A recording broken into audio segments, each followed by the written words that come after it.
We are live, Devin. How are you, my friend? Doing Welcome good, to Al. How are you? Awesome Sauce. Chat with Al and friend. It's friend.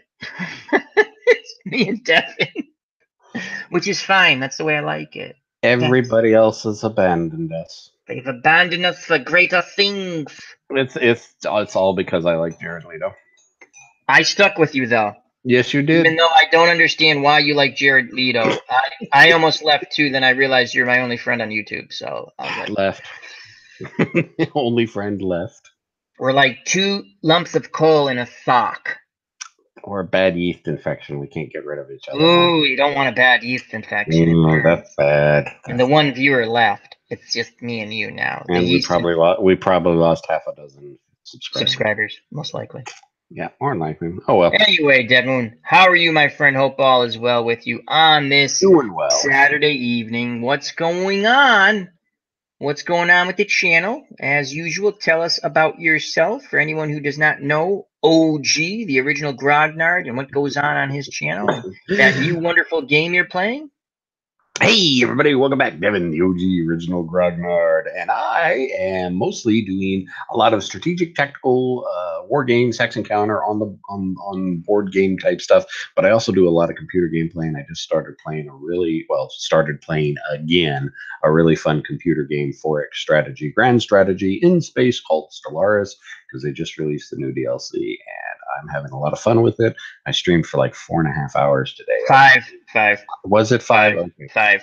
But let me tell you something. You might need an intervention. Yeah, more than likely. Probably. That was fun. I do like that game, Stellaris. I enjoy watching you. You finally took my advice. I'm like, hey, let's be friendly. Let's attack someone. Let's get it on. Bang a gong. You know what I'm saying? Well, I like making sure if I'm gonna attack someone, I want to get into a war, and I'm gonna make sure I'm gonna win. You're right. That's where Devin is much better than I am. I'm like, let's just go kick the guy in the balls and see how it goes down.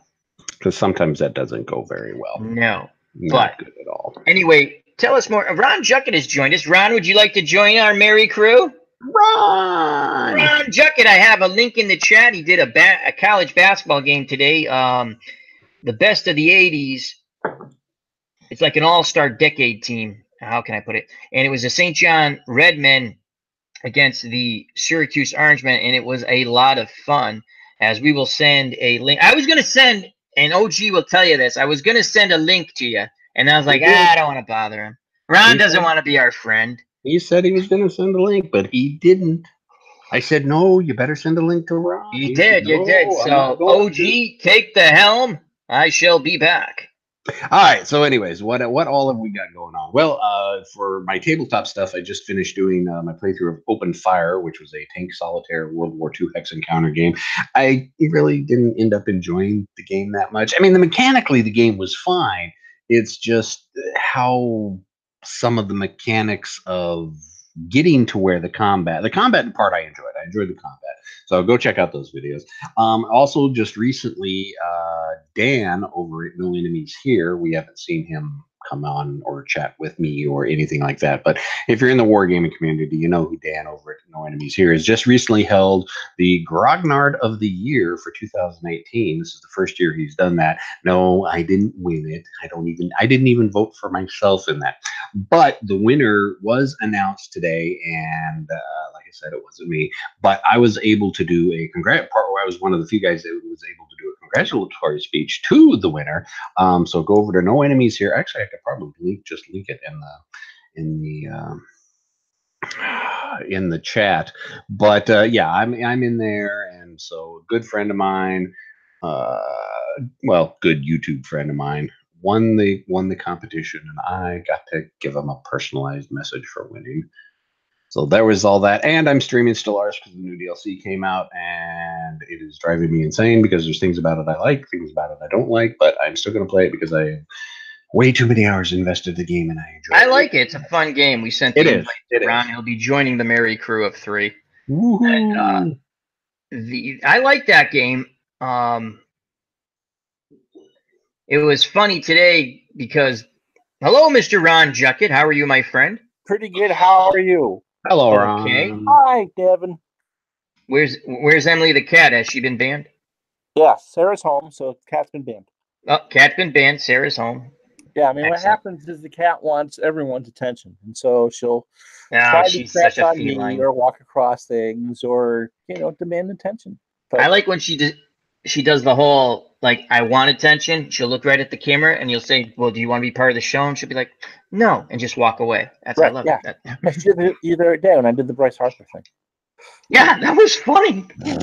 She comes on twice. I was at work, and when he says, "Do you want to be on camera, Emily?" I was like, I'm looking around, going, "Can I print this up on my computer?" Click real quick, and I'm waiting. And then she looks at the camera and went, "No," walks away. She hates being on camera. She hates being on camera. When I was doing the district post-game shows after the Nats games, and I missed the end of Devin's story because I had to mute it with a delay and all that, so I didn't get in the loop. So I want to hear the end of that.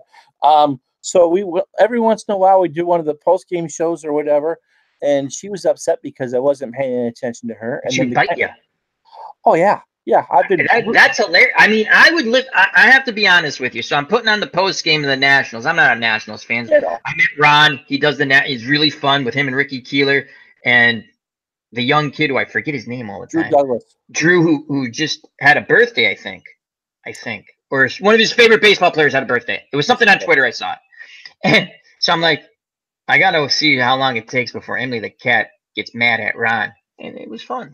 Oh, absolutely. And so she, what she used to do is, I have a fan and a little bit of room over here, and so she used to stand off camera. She somehow knew where the range of the camera was, and she would just stand off camera and glare at me. It's like, I'm not married to you. I have one already. I'm not married to the cat. So I missed the part about the end before you had me talk about my things. I missed the end of Devin writing up something for the Grognard of the Year. Oh yes, go back, Devin. I'm sorry. Yeah. Like I said, just a good buddy of mine, a fellow video YouTube war game personality, got voted in Grognard of the Year. And I will give this preface that there is no official. This is just one guy on a website who decided to do this for this year, and actually did make up a nice little plaque for the winner. But I was one of the few that was asked to give a congratulatory speech. So, and there are some, if you're in the wargaming community, there's some pretty big other heavy hitters that win. Cool. So I was very, very happy and very pleased that I was asked to do that congratulatory speech and record it and put up for posterity's sake. Prostate exam. No, I just had that. That's not a lot of fun. That's not a lot of fun. No. It's really uncomfortable. That's all I'm saying. No. Do we want to talk about your prostate some more or not? No, that's okay. Not really. I mean, what kind of Game of Thrones Sesame Street character is the prostate? That's a good question. Beatles Eternally has joined us in the chat along with Itinerary Hobbyist, who's making a new game room. Back to you, Mr. Ron Junket. What's going on in your channel? I put a link in there. You did. Of your wonderful college game, which I enjoyed. Basketball is the new experiment because I think of all the action PC sports, I think that's the least visual. And yes and no. Okay. I think you do a wonderful job with it. The little thingies move. I wish they were a little more fluid. Right. I said, when I do the hockey, you can kind of see the play and the baseball and the football that we do. But, I've always been leery about the basketball because it really is pretty much a straight radio play-by-play. Yeah. But I can't tell, left wing, right wing, or whatever. So today was Syracuse and St. John's. Don't give it away. It was a good game. Tale of two halves is what it was. It was. What you expect for. Now, here's how deep these teams are. I know we don't get into a lot of the sports with chat with Al. No, we can do whatever we want. But nobody's watching anyways. It's just us. It's just us three. No one's here. No one loves us. Ronnie Cycli and Pearl Washington on the bench on an 80 Syracuse team. They have a team. Again, I don't have the roster in front of me. I have what this league is a fan. If you have the Action PC basketball game, a fan created this league, and you have to go to this site. It's called. It's on Field of Dream or sportsreplays.net, right? Sports Replay. Yeah, thank you, Ron. And Ron was playing it one night. I was like, "Where'd you get this, Ron?" And I'd been on that and I didn't notice it. There's so much stuff on there. I just didn't notice it for some reason. And he says he got it. So I go on there and I was like, "This is great." And I'm playing it. And so you're looking at these rosters and I'm like, it was funny because I played a game early this morning. Yeah, I watched some of Same it. basketball game, right? And I'm thinking to myself, I go, Ron's going to do the Syracuse St. John's game. Cool, right? And I'm looking at the rosters going, holy crap, you could feel an NBA team with like 10 guys you could feel on each team. These two teams are stacked with NBA players, and I'm playing as the DePaul Blue, I keep calling them the DePaul Blue Demons. And I won't give it was a fun game. It's fun to play. I do like the basketball game. Ron's right. It doesn't flow like the football game.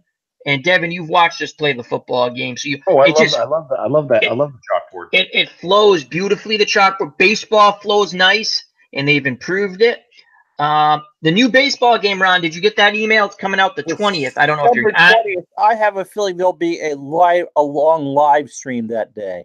Yeah, just good have for you. that sense. Now, I just wanted in the email. Did I understand correctly? You must pre-order to get the sale. No matter what, you get the upgrade portion of the sale. Yeah, but, I think I'm okay. I'll be pre-ordering that then. I'm a glutton. It's gone up this year. Yeah, he went up a little bit on his prices on everything, but that's fine because I can't complain. I mean, the man has sales like you wouldn't believe. Yeah. And so did you see the $14 sale? I have it, Ron. If you want, I have the whole thing. I'll send it to you. So okay, don't mention it out loud. I'm not what? Okay, yeah, of course. I mean, I have every season from 1900 forward, so all the extra seasons he throws in there is like doesn't really mean all that much to me. But 2018 I obviously want, so I'll pay the it's more expensive. But what I'm kind of curious about is the Negro League. Did you see that? There's a 5-pack season of 38. Is it 30 or 20, whatever? It's for the 5 teams. I want to say it's $50-something, but it's on sale if you pre-order now. And that's 5 years. Yeah, it's 5 seasons. And that looks like a really nice package. I don't know if I'm going to get the full 5 years or I'm going to look to see which is the best of those 5 and just get 1 year. Josh Gibson's in that package too. Yeah, that's to be honest with you, that's the only reason why I'm going to get it is Josh Gibson. Now I'm kind of torn because we got a sponsor for the football games. Yeah, I saw that. Tell us about that, Ron. Yeah, I did. I won't mention who the viewer is, but they run the website hockeytournaments.com. And it's apparently it is a can't badmouth the sponsors now. It is a place where if you're looking to play in a tournament, you can find an adult hockey tournament or a roller hockey tournament or a street ball tournament, whatever, or list one. And so as part of the deal, we will be doing a Pro Bowl from 1978, which means I got to assemble Pro Bowl rosters, which will be fun. Now, can you at the end of the season? I've not seen. I got to go through and manually do it. Oh wow! So you have to make free agents or something? Yeah, I think what we'll do is I'll copy the database. Yeah, I've learned to do that. I copy before I start anything. I use a copy to do it because I messed up something really bad one time. So we'll be having a Pro Bowl. Cool. Look forward to that. What else is going on in the channel, Ron? Let's see what else is going on. At some point, I will be coming up with taking suggestions for the baseball season that will begin after the Super Bowl or the Super Bowl week. Our Super Bowl will be January 16th at 7:00 in prime time. That's a Wednesday. Cool. Bubba Husky's joined us in the chat. How you doing, Hi, Bubba? Bubba's one of my favorites. You should ask him about, maybe he'll go on about Merkins again. Sit there, you try to keep these things clean, and all of a sudden you're talking about pubic hair wigs. It's absolutely wonderful. Well, we'll be going a little bit into that when we go back to discuss my prostate exam. Okay, please do. And also, Devin, did you know that Matrix was having a pretty big sale? Matrix usually always has a pretty big sale. It's just there's not many of the games from them that they have out left that I want to pick up. I've gotten most of the games from them that I want, and the problem is I'm a broke ass mother. So tempted to pick up Command, the bastard version of that, because it's only $26. but I'll never play it. I have a bad habit of doing that. I buy games. I'm like, I want this game. It's in my library. And then I sit down and go, are you going to play it out? You know, my dear friend Tony Whitehill was playing Harpoon in college. Yep. You know, and so I finally got my hands, you know, I paid way too much money for Harpoon. And I think I got through half of the tutorial thing. It's like, you know, this is something I could probably lose myself in. Yeah, right. I'll never play it. So obviously, some serious baseball live streaming coming up at the end on the 20th, just before Christmas. Supposed to do cards and dice tomorrow. I have no idea what I'm doing.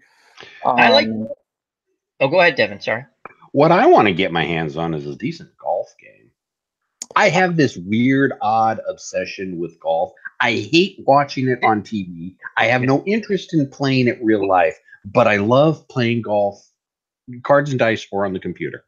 Ron will tell you he has a game, and you can download a free demo, and you can play it forever and ever.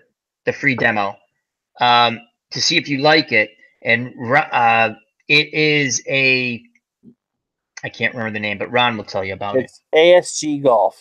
Yep. All-Star Games Golf. And you can spend as much or as little as you want. Yep. You can there's a demo, and you can actually do it proper cards and dice, which means that you take your markers and have boards and all that, depending on what you want to do. I've seen, I think it's APBA or APBA has. It's a derivative. It's a more refined version than that. It's a pretty interesting game. Ron has some videos on there, and Ron has a great broadcast voice and a lot of knowledge and things. I have Action PC because, again, it's a little dumbed down for me. I point and click. That's literally a point, and I'm like, it's hilarious because I always usually play as Arnold Palmer, my favorite golfer of all time, and I get mad if I don't play well because I feel like Arnold's looking at me going, really, Al, Red Sox fan? Really? The one thing that's kind of detracted me from the Action PCs, I haven't seen a lot of courses. There's actually like 50 courses for the. There's a ton of courses. Ton. Really? Because I was. And there's a lot of, just like with any Action PC game. And again, I'm a favorite. I like Action PC games, so I'm biased. You have to understand that. I'm telling you up front. There's a golfer card. They give you his or her statistic. I only have men. I don't know if they have women's golfing. I think someone made it. They do. ASG you can do women's, but okay. I think I saw something on that replay, Field of Dreams replay, but I'm not sure. But they have a golfer stat card, and it's fun. I don't play it enough. I mean, online on the channel, but it's fun. I do enjoy. It's very relaxing. I don't know, Ron. When you play the golf game, do you find it like I'm sitting there just relaxing and playing the golf game, listening to the birds chirp away, whacking it in the woods like they normally do? With Action PC Golf is a made my own card. So you think you get upset when you don't play well for Arnold? Oh, you got to show me how to do that. I sit there and chunk, 3-putt from 5 feet, and I'm furious. Yeah. And Beatles Attorney in the chat says, "Oh, nice. Action PC 2019, December 20th. Christmas in my faith is July 7th, but I could ask my family for a welcome back America gift. You should. I will be, as Ron and I have discussed, we'll be pre-ordering that because if you pre-order it and you have already any existing season, you're going to get the sale, right? And then you type in upgrade, right? And you get another $5 off. And the Bears has joined us. The great white shark has emerged from the depth. We haven't seen our good friend, the the Bears, in a while. He says, mysterious viewer content to just listen. Okay. Love the Bears. Been waiting to see if he comes back. I hope all is well because we got a wrestling championship match coming up with him and someone. I don't know yet. I don't know if it's going to be Ric Flair in our Fire Pro Wrestling. Devin will be back shortly. But thank you for joining us, the Bear. And Devin is back just like that. Sim Salabim. Yeah, I don't know what's wrong on my side, but it doesn't look like it's like my iconography is showing up on. Oh, there I am. Okay, never mind. It just my picture was missing from the YouTube stream, so I figured. Action PC Ron.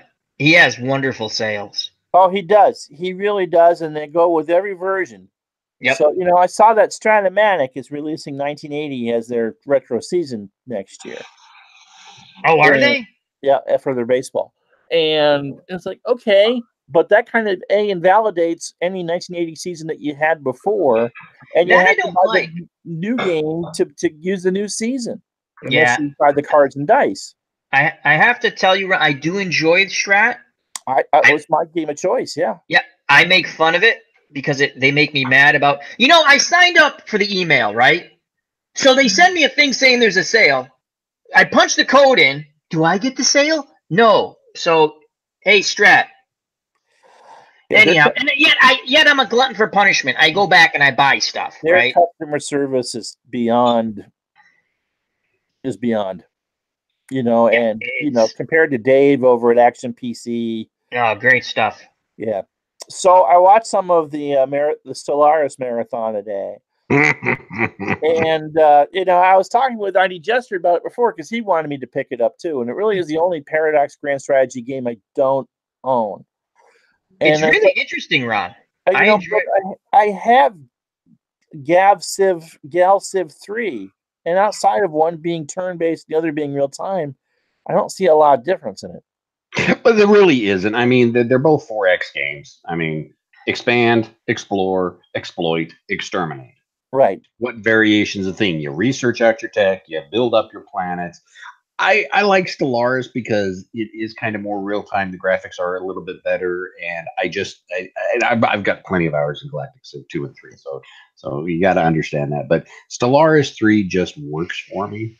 It's my go-to game when I've got nothing else going on. It's like, let's break out Stellaris. One of the biggest reasons is just the sheer variety of the alien races that you can run into, because a lot of times there's some stock races. They can take the races that you've made, and then they'll just randomly make up stuff. It's like in one of the games I was playing today, or not this game, not the one I streamed, but one of my other games that I'm playing offline. Yep. I ran into a democratic capitalist merchant corporation that was xenophile or xenophobe. That's interesting. You're not going to do a lot of trading with alien races if you hate alien races. So I had a great idea. Devin doesn't want to do it though. I said, invite everybody to a really nice cookout, and then we kill them all and we take over everything. I wish I could, but they just don't have the espionage into that. I can't invite people to my place to do that. I wish. That is the one thing that Stellaris does not have, is an espionage system. Yeah, and I know you're telling me. Everybody is hoping that eventually one of the next DLC, of course, we've been saying this from the first DLC, will give us espionage. Knowing you, Al, it would be cats that you'd invite. You'd shoot them all in pottery. Oh yeah, we gotta get back to Strange Brigade Sun.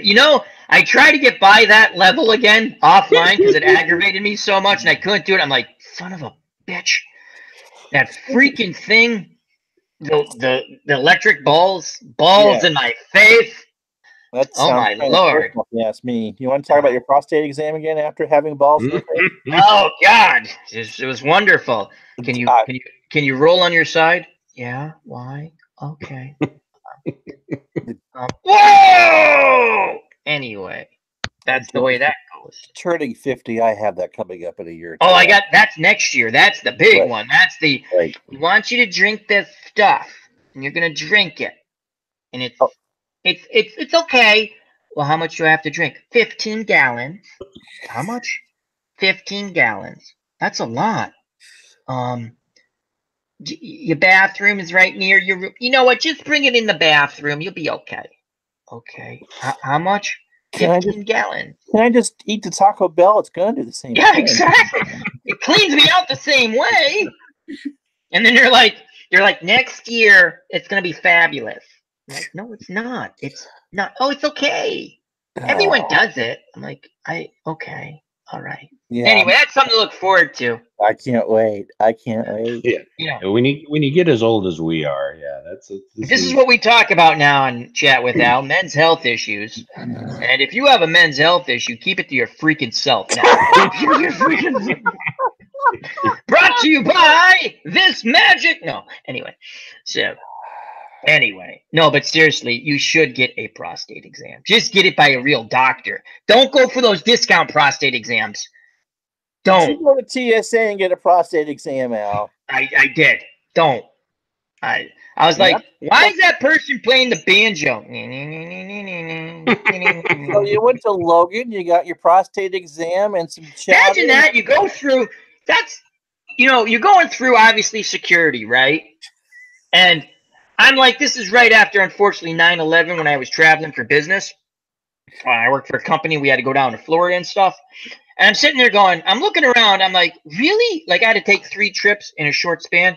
And they're always picking me to pull out of the line. And I'm looking at, okay, I'm doing a little profiling myself, right? And I'm like, I'm pretty sure that guy looks more like a terrorist than I do. But why are my pants nearly down and my shoes off, my belt's in my mouth? They're whacking me with a thing going, you don't have a safety word. Put this gag ball in your mouth. What the fuck is wrong with you people? I don't know how many times I had to take my shoes off. I'm like, can we not just do this down there? I mean, go ask the guy down there. Someone liked it. And then, how come I don't get the attractive woman? No. I get the one, large Marge. What? Give me the gay guy at least. Jesus. Cards and letters too. Cards and letters. No, but it's yeah. What is up with those? What are they thinking when they do that stuff? In all seriousness, I can't fly anymore. I had to go to a federal court for someone was too bad with a credit card, so I had to go, help with exonerate myself with that. Yeah. And I'm sorry, man. No, it's called trial and error. Yeah. And so, I go into this was like 2007 or so, and these 2 men, they look at the chair, they look at me. Can you stand? Really? What? Really? Hey, a-hole. No, can't do that. They're carrying. No, don't do that. I don't recommend it. Yeah. And so, I had to get patted and wanded and all that, and then do the same thing when I came Ron, out. I have to tell you something. You look like a very suspicious character to me. And my wife says so. Yeah. Anyway, we got some good stuff in the chat. Hold on 1 second. Some funny stuff going on here. As Itinerary Hobbits, I think, talking about me, says, you look very suspicious looking, bro. That's what they told me. Bro, you look suspicious. I'm like, dude, what are you talking about? You just did it back there. You have a serious freaking mental issue. And then Bubba Husky says, never get your prostate examined in the back of a van in a flea market parking lot. That is good sound advice to live by. Is that why Bubba knows all about Merkins? Yes, but it had free candy written on the side. Yeah, no, bad. And but it was good candy. It was good. Sometimes for good candy, you do things that you sort of regret, but you sit there and you go, the candy was good. So it's a trade-off. The Cubs the Bear says, I have several colonoscopies, and I visit the Rear Admiral once a year, a small price to pay for being a lazy retired guy. You know what? That's good, though. What I would like to see when I have my prostate exam, I don't want the guy doctor. It's kind of creepy. Give me the chick. At least it's some sort of, you're sitting there going, well, it's a chick. That's all I'm saying. Agree, disagree, don't want to discuss. I have a female GP anyway. That's just going to stick her finger up my tushy when the time comes. Well, you know what you do? You just go with it. Go with it. It's okay. My wife will be in the same room. I mean, it's going to be as embarrassing as hell.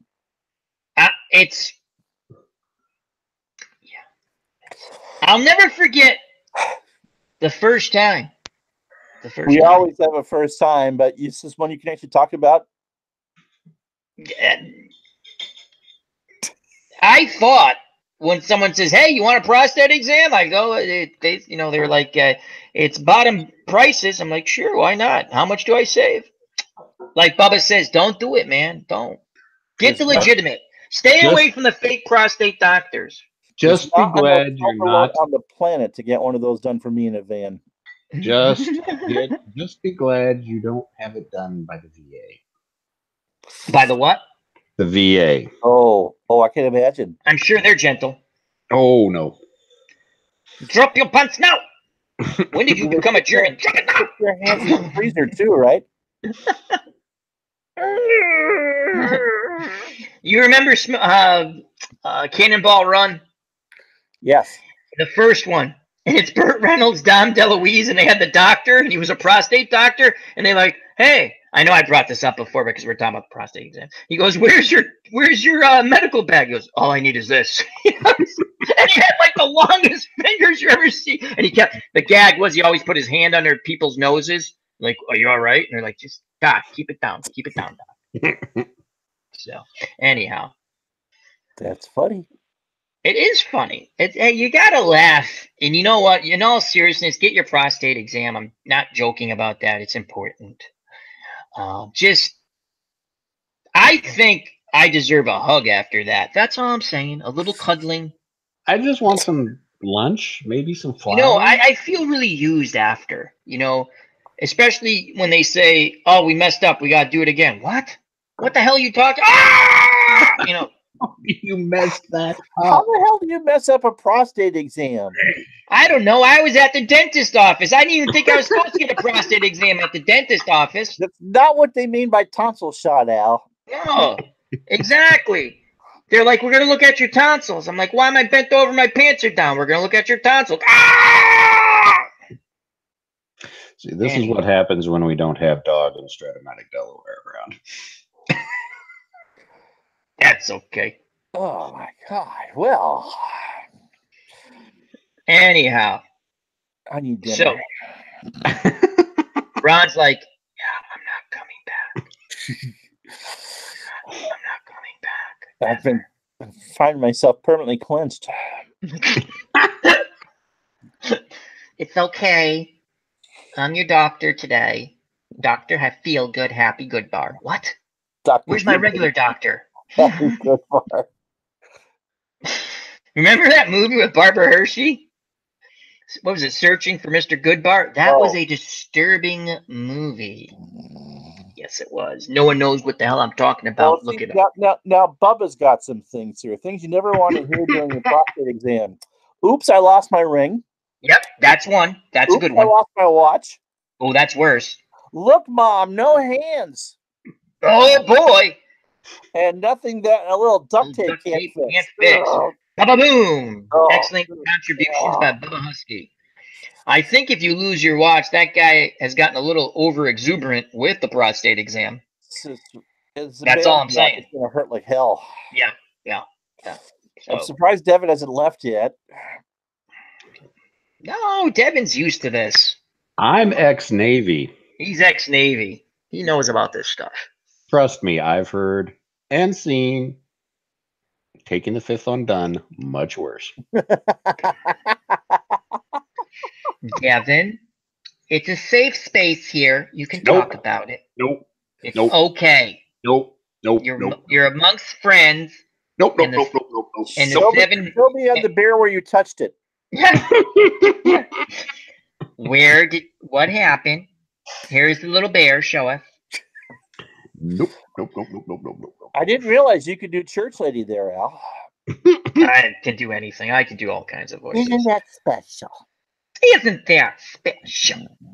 Who do you think you are, Satan? That's when Saturday Night Live was actually funny. They can be funny still sometimes, I guess. It's kind of funny because I grew up in the 70s, and it was Mr. Bill, the Mr. Bill era. Oh my God! Era. With Sluggo. Exactly. Oh, that was so funny. When I was 8, 9, 10, if I could actually stay awake long enough to catch Saturday Night Live, and my folks had actually let me watch it, I thought it was the funniest stuff in the world. I go back and watch clips nowadays, and it's like, really? What the hell is this crap I used to watch? I still like Mr. Bill. Mr. Bill. Yeah, Mr. Bill's fine. It's just all the other skits that they did. They did a skit on VD that was utterly hilarious, where it was Bill Murray, John Belushi, and I want to say Gilda Radner, and I think Gilda it was Bill Radner Murray. was a classic. I enjoyed her. God rest her soul, man. She was so fun, and I think it was Gilda Radner and Bill Murray were dating, not like their normal Loopner thing. It was a little different. No, I think. Were dating. Oh, they really were. Yes. Oh, so they did on the show, and he goes in the bathroom and he's like, ah! God, he's screaming, right? And he goes to the doctor and he says, you know, when I pee, it burns. And they're like, well, you have a venereal. You know, they're doing like an after school special kind of thing. You have a venereal disease. Well, how could I get that? And, you know, they go through. And so he's explaining. He goes, you gave me a disease, right? He's all mad. He goes, you said, she goes, I've never done anything with anyone else but Hank, you, Bill, Bob, Tom. You know, she's named. And he goes, she goes, but you still love me, right? And he's like, no, I don't. It burns when I pee. It's funny stuff. There's a great little commercial they did with her for Hey You perfume, the perfect perfume for a one-night stand. And so it shows her all made up, going from nightclub to nightclub in New York City. And the end of it is her trying to get out of some apartment the next morning. Beatles said they did a very. I did not know what year did they do that, and we're not going to get into it too much. But he says they did a very offensive thing on the Holocaust. I don't recall that. SNL, everything they did used to be offensive. Yeah, back when comedy was allowed to be offensive. So I don't recall that, but the trivia question's a good one. They always ask, how many years was Chevy Chase on SNL? 1. Yeah, you are right, Mr. Ron Juckett. 1, the first season. And he's based his entire career off of it. Yep, and he was replaced by Bill Murray. And who actually, they hated each other, I guess. The only time they must have been on together is if Chase went. I don't know if Chevy Chase ever went back with Bill Murray on anything. Caddyshack, which they were both in. Yeah, but I don't think there were any scenes that they shared. Yeah, there is. They did. There's one about the pool when he goes. He goes, really, you got a pool here? He goes, yeah, but you're more of like a pond person. You can go swimming in the pond. Oh yeah, the fresh water. I really like that. That's good stuff. They filmed that in one day. Yeah, they didn't like each other. No, they hated each other. So Caddyshack, funny movie. Oh, it's the best movie about golf. That is the best movie about golf. I mean, we can talk about Bagger Vance, Tin Cup. They're all nice movies. Happy Gilmore. Oh, the Bob Barker fight scene. That is like the funniest. That, you know, in Adam Sandler, people make, you know, like, oh, these movies are horrible. I mean, to me, Adam Sandler, when he was in that zone of making those types of movies, it was like Abbott and Costello movies to me. He was just going to make you laugh, and he got to make.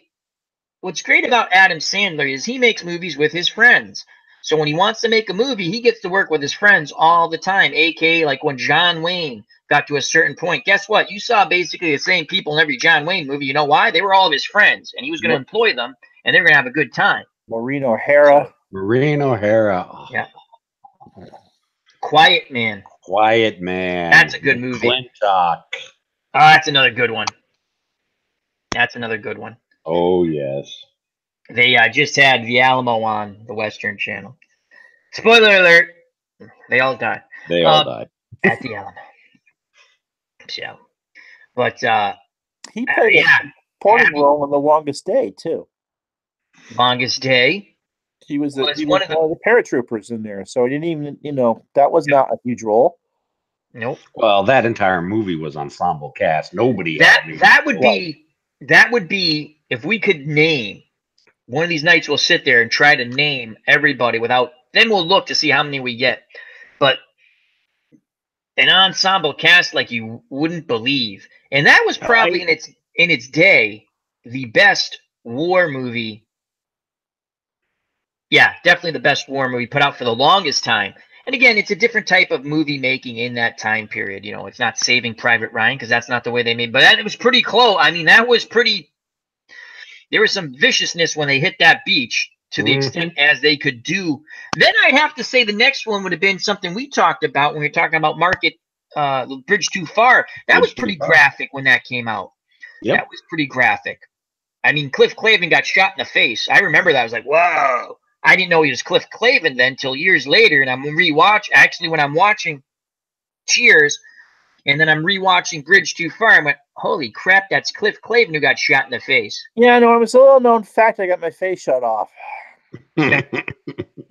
You go back and watch some of the early episodes of MASH, and you can see as they progress further and further with it, there's more and more blood on the scrubs. You go back and watch one of the first couple of years when Henry Blake is running the show, and it's it was always kind of a semi-serious show. But you watch the last couple of years, and well, we were talking about that at work. But first, I'd like to say hi to TribesFan in the chat. Check that channel out, as well as Beatles Eternally and Itinerary Hobbyists, all content creators.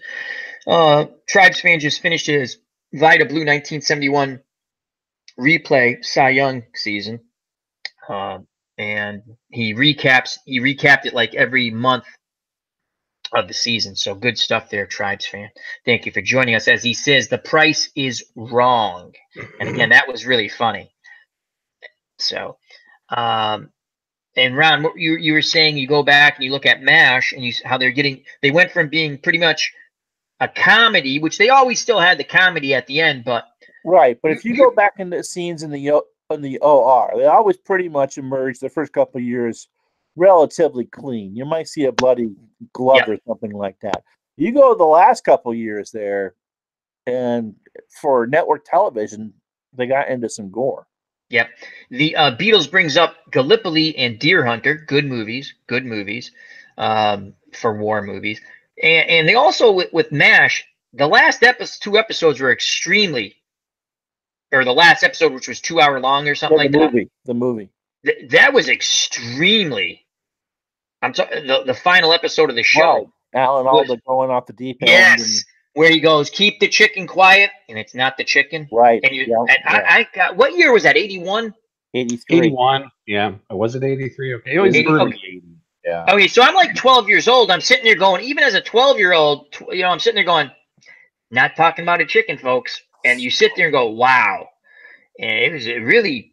Yeah, I was allowed to say it for that. Thank you. Beatles is 83. So, Ron, you are correct once again. They started to get really heavy-handed politically in the last few years of MASH. Yeah. So, I did not know, Ron, that you know how we make a little jest about Mike Livingston, the quarterback for the Chiefs in 1978. Sure, I did not realize that the actor who played Charles Emerson Winchester passed away 2 years ago. I didn't realize he passed away. Yeah, well, they're all a bit older now. Yeah, but I didn't. But yeah, he was a voice on some cartoons too, and that interest in classical music was actually something that David Ogden Stiers truly had. Yeah, that was interesting. The one character that never grew on MASH was Frank Burns. He was always his character never evolved. It evolved a little bit at the end, where you had. I wouldn't say that's an evolve. It was more of a de-evolve. Yeah, got the Section 8. That's not evolving. That was funny because Klinger was always trying to get the Section 8, and they sent Frank Burns home. As Bobby Cantillano's joined us in the chat, waving hi to everyone. How are you doing, Bobby? Hope all is well. And MASH was a good show. I enjoyed it. One of those shows. Nancy T's jumped in. You remember the first popped in to say hello. You remember the first season? The first season was very interesting. Mm-hmm. The first season had a huge ensemble cast because they tried to bring a lot of characters over from the movie, and then they decided we can't. I don't know. There's too many characters. I'm just taking a guess. I don't know anything about it. I think you're right. There's too many characters, and we can't pay them all. I think it was a combination. I think it was more too many characters, to be honest with you. And they whacked out a ton of characters. Now I have to be. Suicide is painless. Dentist. Suicide is Painless was the song, but Suicide was the dentist, and then there was the Spear Chucker. Spear Chucker. That was his nickname. No freaking commentator. But yeah, he was cut after the first season. Yep. The English Doctor, or no, was he English or Australian? Australian. He was a big guy. Yeah. Right. Yep. A couple others too. Others. Now, who was the one character for MASH that was the same in the movie as it was in the Gary television? Bargoff. Radar O'Reilly. Radar. And the thing is, they actually changed his character from the original to the sequel. or from the movie to the series. In the movie, he was more world wise and a little bit more sneaky and devious about things. When they went into the TV show, they made him a little bit more naive and innocent. If you go back and watch the movie, though he did send in the TV show, which was hilarious. What did he send home to the farm? Piece by piece. Piece by piece. The Jeep, remember? Yeah. That was hilarious. He sent a Jeep piece by piece home. He took apart a Jeep and he sent it home piece by piece. That was awesome. MASH was good. Max Cornelius has joined us in the chat. How you doing, buddy? Hey, Max. Remember the one where Radar got the Easter dinner free? Lamb. Private Charles Lamb, discharged from the Army. Yep. What was the name of the fake guy? Fake guy. Remember they made up someone so they could get his pay to help pay the orphans or something like that. I remember that. Yeah, okay. And then they come to, they're going to give the guy an award, and they're like, "Oh crap!" And they have to kill him. They have to kill him. And people are like, "I knew him so well," and it's like, no one ever met him. Because, oh, what the hell was his name? They made up a fake guy so they could use the guy's pay and help the orphanage or something like that. That's the way I remember it. Something like that. Vaguely right. Yeah, it could be old people or something, but it was Captain Tuttle. Max Cornelius had it. Good job at Captain Tuttle. It was Captain Tuttle, yeah. That's great. Looks like Beatles is heading out, so good night, Beatles. Good night, Take care, Beatles. We got to get you on here one of these early mornings for you. Good night, my friend. Beatles eternally. Always say hello to good friend Beatles eternally when you see him in a chat, or any of our fine people in our community. So yeah, Captain Tuttle. And it was funny because Frank was like, I remember talking to him, and then Margaret's like, he's so good looking, and Frank's like, what? And no one, it was just funny. Then I think my favorite, I guess we're going to move on to favorite MASH episodes. One of my favorites when they had the boxing, like the guy would bring around his boxer, one of the generals or colonels, and he's a big dude, right? And they're like, they wanted to keep a nurse, I believe, who she went on to play the wife, I think, on Welcome Back, Kotter. Oh, okay. Marcia Strassman. Yes, I think she was the wife on Welcome Back, Kotter. I think she looks right. She looks very similar. So Hot Lips Houlihan's going to get the nurse, and Frank Burns are going to get her sent away. And they go to Henry Blake, who is still on the show, and they go, what can we do? And they go, someone's got to box this guy. And if you win, I'll keep you. He goes, win, look at this guy. He's a monster, right? And I guess it was not Hawkeye. John. It was Trapper. So he goes, he boxed a little bit in college. And so they put the thing on his glove. This was the first, it had to be the first season because they had the ensemble cast. So they put the stuff that makes you follow. You see it in the movies, they go like this. They put it. Chloroform. Yeah, so they put chloroform on his glove, and they go, just put the jab out there. Just put the jab out there. And Frank Burns, being the dick he is, he put regular water. And so Trapper John, he's got the thing, he's got the jab out there, and the guy's pummeling the crap out of him. And he's like, he's on the ropes. He goes, it's water, right? So they go and they get it, and the guy gets knocked out, and he ends up falling through the ropes. He falls on Margaret. You hear Margaret go, ah! But anyway, I think that was one of my favorite. And anytime when they were playing cards, I always liked when they were playing cards. Those are my favorite episodes, some of them. And they still went serious at times. But also, I always liked the weather episodes, like when it was really cold and they're all trying to figure out how to be warm. And Frank Burns had like the electric long johns. And they're like, hey, why do you look warm? Why aren't you wearing a blanket?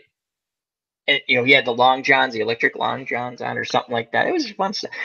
They abused Frank Burns so much, and he deserved it. He was the dick of all dicks, the Richard of all Richards, we'll say. Even though I already said dick, I don't know why I went to Richard.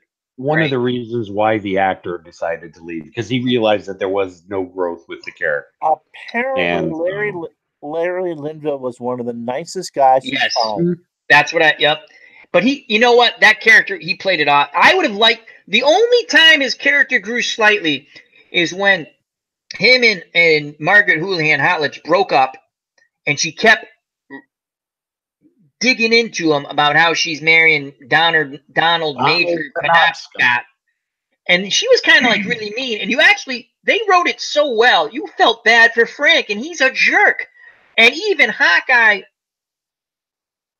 I think it was BJ then. Yeah, I BJ. think it was BJ then, because Trapper left. They were like, Margaret, lay off the guy a bit. You're just as bad as him. Lay off. And they actually, they made him laugh a little bit. And that's when he went cuckoo after. Right. I think in the next few episodes, he went nuts. He got to Section 8 and went home. So that was a good show there. But they had some funny shows. I mean, they made you laugh. And they had some really serious shows. I was 8 years old when I saw the first time I saw the episode where Henry Blake. And so watching the show and, 7, 8 years old, never saw that coming. Nope, neither did I. When I saw that the first time, which was on regular, when I was growing up, I was still able to watch, on weekdays, when it was really on, not just the reruns. CBS ran it weekdays. They ran it in the afternoon because not all the soap operas were an hour long at that point. Yeah. So they had extra time to kill.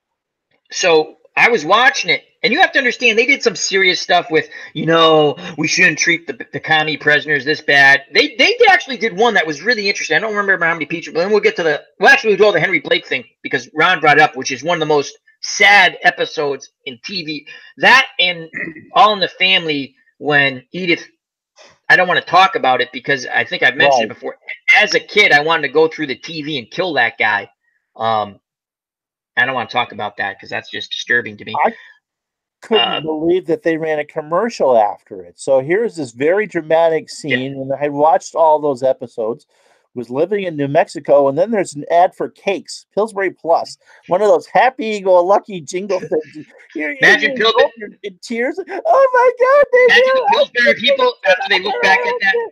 Wait a second. You didn't tell us you're going to kill off Henry Blake, and you put our freaking commercial right after that? You know how many kids don't eat our product anymore because of you son of a bitches? I never bought a Pillsbury Plus cake. They've ruined it. The thing, that was so shocking. He's going home. You're like, that's cool. He gets to go home. And you remember Radar walking in, and they're like, put a mask on, Radar. Put a mask on. He goes, I have news. Colonel Henry Blake's plane was shot down over the Sea of Japan. No survivors. That was not rehearsed.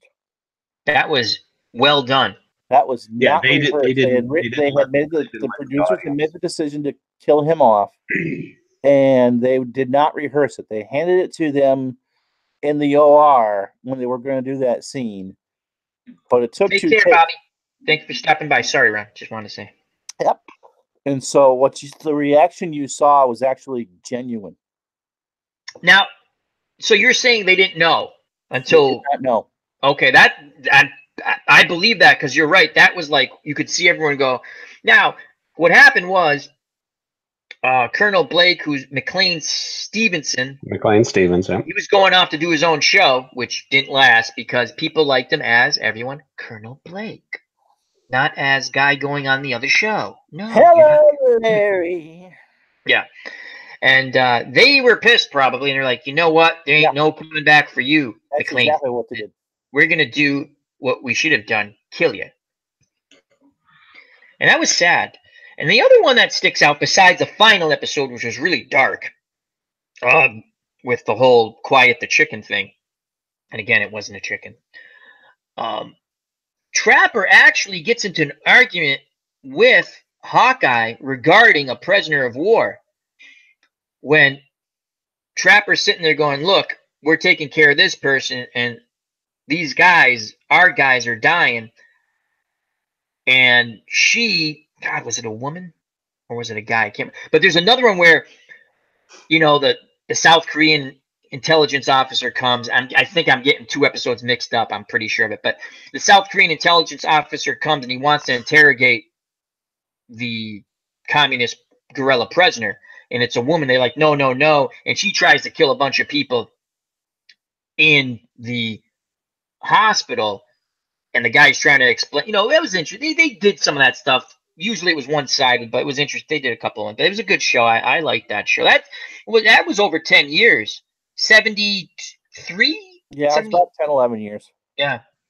Now, what are your thoughts on the movie? Now, I have to be biased. I saw the TV show first, so when I went back to watch the movie, I didn't like them. It was okay, but it wasn't. It was okay. I was used to the TV characters as opposed to the. I couldn't picture, and they offered all the TV characters to go on the. I'm sorry, the movie characters to go on, like Elliot Gould and Robert Duvall, and I can't remember who played Elliot Gould's buddy. Sally Anyway, Kellerman played Houlihan. Yep, that I remember. Robert Duvall played Frank Burns. Elliot Gould played Hawkeye, I think. Oh, Sutherland, Donald Sutherland. That's who you're trying Yes. They offered them all the TV gig, and they said no, they didn't want to do it. And in a way, I'm happy because I just couldn't picture those guys doing I that. saw that. I saw it about when we came back from New Mexico. It was one of those Sunday afternoon movies, so they couldn't show the Sally Kellerman getting, Yeah, in the shower scene. I know what you're talking about. And I know what you're talking about. And I thought it was Yummy. rather rough, and it wasn't very funny. And then I watched it as an adult. Did you think it was funny though? I didn't. No, I didn't. And as an adult, I thought it was a terrible movie. It's all focused on the football game. I liked the football. That's the one thing I liked as a kid was the football game. Right, but it's like, wait a minute, that's not. Yeah, I thought it was a highly overrated movie. It was okay. Devin's like, I hate you both. No, it's just that the movie was more like the book, and you had to understand what perspective the book was trying to get to. It was an anti-war, anti-Vietnam kind of thing. Yeah, and so I mean, you had to understand, and of course, the movie was 70, 71, something like 70, that. So, I think it was 70, there was a big anti-Vietnam sentiment. So the movie, in fact, my entire history, I can only think of kind of one pro-Vietnam movie that Hollywood ever did. I know Green it. Berets. Yep, John Wayne produced it. So you have to understand where the movie was coming from. As a movie, a standalone movie, I didn't have too much of an objection to it. It had flesh in it, so that's why I liked it. Flesh is good. But I don't put it in the same category as the TV show because the TV show was trying to do one thing and the movie was trying to do something totally different. So I don't try to compare the two because the end result of what the directors and producers were going for was completely divergent. Good point. I think my bias comes from I enjoyed the TV show so much and the characters were not the same. Yeah, no, they weren't. They weren't just because, like I said. So well, the movie came out before I was born, so it's. Well, aren't you lucky, Ron? I'm older. Yeah, your parents took you to see it in your diapers, right? No, I saw that. I saw the TV show way before I saw the movie. Yeah. It was like one of the deals you said, like it was on a Saturday. And I mean, I saw it later on with, not cut out. It's okay. It's just, I think my bias comes from I'm used to the character. I'm used to those characters. Okay, here's another good one. The Odd Couple. I saw the TV show way before I saw the movie. And the movies, it had Jack Lemmon, who I like, and Walter Matthau, who I like. And it's good. It's just, I was used to Jack Klugman and Tony Randall. And the movie's pretty much sort of the same as the show. It's just you get used to those characters, I guess. The difference is that you could see Matthau playing the Klugman character. Yes. You're right. And that's a great point, Ron. With and the I couldn't see movie, you just can't picture any of them else. But yeah, I couldn't. Matthau, Klugman, and Lemon can be, was anal like Tony Randall. Yeah. Remember?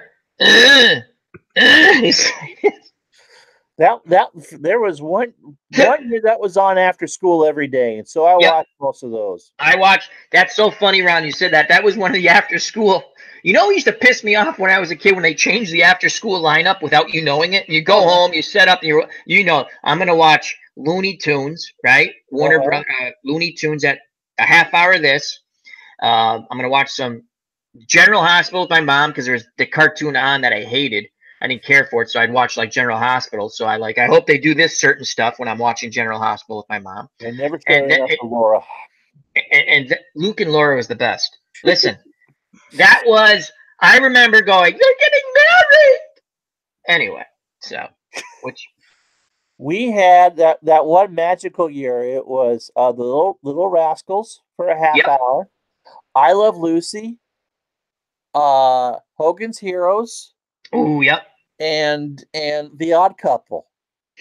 That's close to the lineup we had. We had the Little Rascals. First, we had again the 4 o'clock movie, 3:30 movie was built in there, and so then after that it was pretty cool. It was a 3:30 movie, 3 o'clock, 3:30, then eventually the 4 o'clock movie. Right. You got the Little Rascals and you got Laurel and Hardy, which were both Hal Roach Studios, and that was a lot of fun. I remember as a kid, you see the things the Little Rascals made, and we're like, why can't we make a fire engine? And we'd go outside and we'd try with your friends. I was in third grade watching that, like, oh yeah.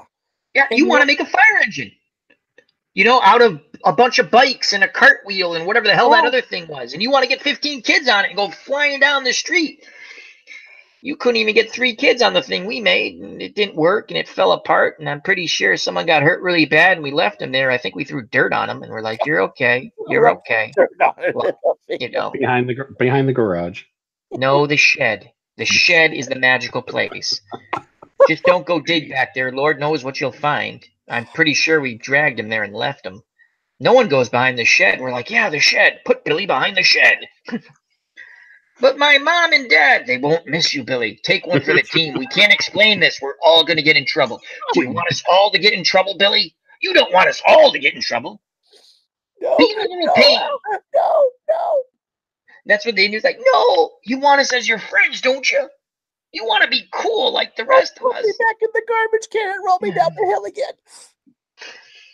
That was the other. They came up, the Little Rascals. They came up with all those great little. And again, it's a show, but we would try to do that. But yeah, that's pretty cool the way that. And Hogan's Heroes, we got like from 5:30 to 6 or something like that. Which, that was a fall. We got it in the fall. So it get dark. And like I said, when they change that lineup, like from fall into winter, and you're sitting there going.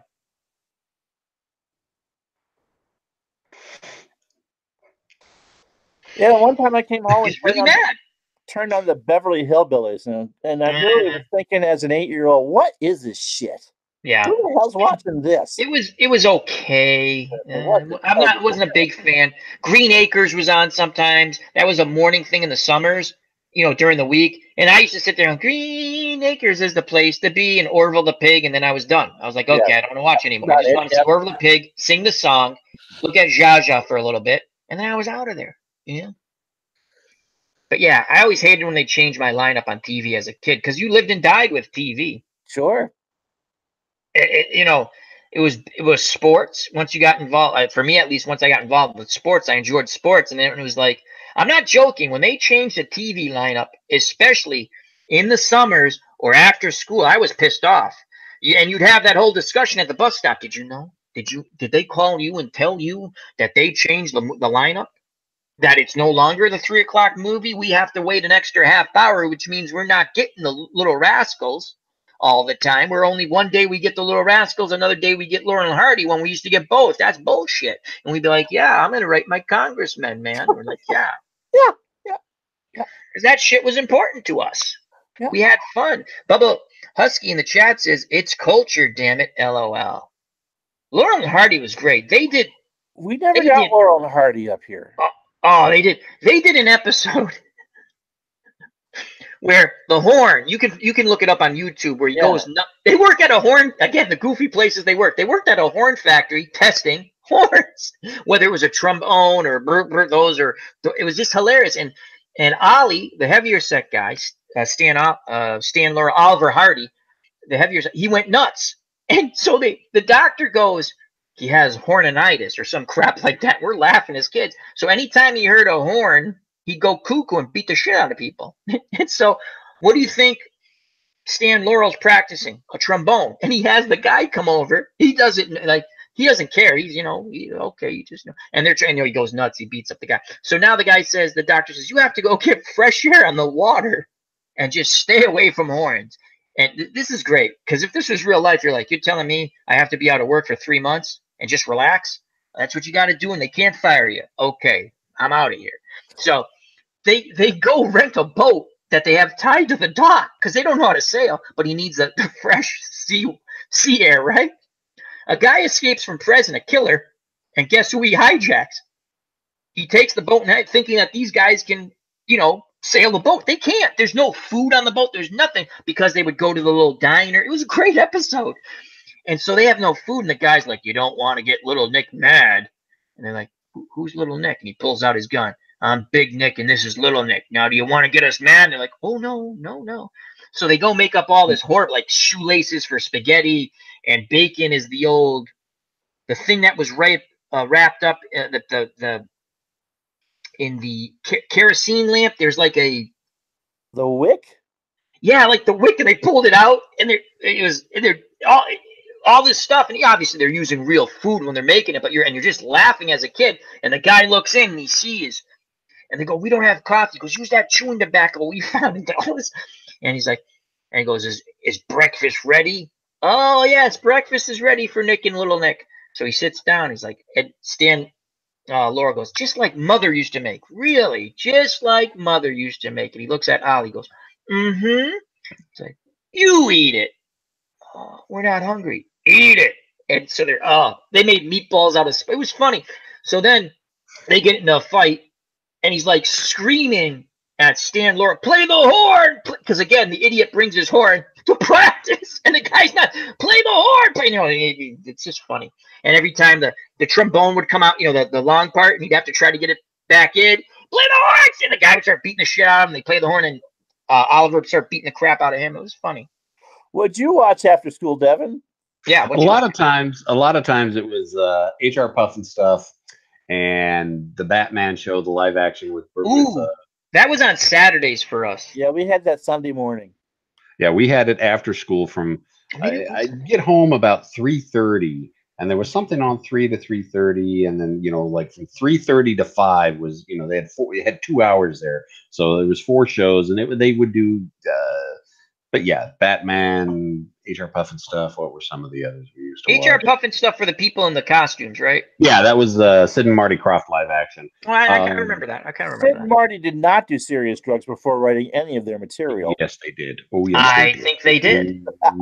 Yes, they did. Highly sarcastic. Lots of pharmaceuticals. But anyway, what else was there? Did you guys have a 4 o'clock movie?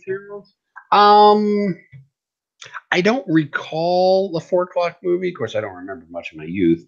But what we used to do on like not the public access, but the local channel during the summers from like noon to 4, every week they'd have something different. So like from noon to 2, it'd be 2 episodes of Star Trek, and then after that they'd do an Elvis, something like that. And they would theme the weeks that way. But yeah, cool. I watched a lot of Elvis movies, a lot of Hogan's Heroes. The Viva Las Vegas. The Newhart show. Love Bob Newhart show. We already know how much I love that show. Oh yeah. If there was a movie on after school, I'd change the channel. I didn't want to watch a movie. Oh, I love the 4 o'clock movie. Yeah, I get it, but I didn't then. You guys talk about Batman a lot during the shows, and who your favorite Joker was, and so to watch Batman as a kid, and you think it's supposed to be funny and campy, and so the first one came out with Jack Nicholson and Michael Keaton and who was darker. It wasn't funny at all. No. I hated it. It's not. We talked earlier about MASH and the difference between the movies and the TV shows. I was so used to TV, I could never get into that. I expected, pow, bam, yeah, wham, bing, bam. That what? Every once in a while you see a rerun. Adam West, passed away last year or earlier this year? Last year. Again, he was still doing the voice of Adam West. He was the mayor on The Simpsons. Family Guy. Family Guy. Was it? I thought it was Simpsons. No, you're right. It is Family Guy. Yep. And every once in a while I'll catch that movie, and I still enjoy. I don't care how campy and cheesy it is to see them. You can literally we've talked about hold on to that fake shark on your leg. It's like I had that toy. I'm sitting there going, I had that. It was just funny stuff. And when that was as a kid, that was the greatest thing I've ever seen when next to Godzilla versus King Kong, which is bullshit. He should have won that. Okay, bullshit. Still bitter over that, aren't you? I'll be bitter. I'll be dying, and I'll be like, I'll pop up. I go bullshit, and I'll be like, what do you mean? You know, so, but the it was bullshit. How did? Oh God! Which version did you see, the Japanese or the American? Because one of them has a happy ending for whoever you were rooting for. Not Godzilla. Godzilla loses. That's bullshit. Right. No, but in the Japanese version, he wins. Well, I want to see that version. They cut 2 different versions of Godzilla versus King Kong. Because you know why? Japanese people are like, that's bullshit. Domo no arigato, Mr. Roboto. Mr. Roboto. The I forgot what the hell I was talking. Oh, the Batman thing. Still fun. That when they had all the supervillains in that one epic, Catwoman, Joker, Riddler, and the Penguin, with a submarine and a fake shark, I'm in.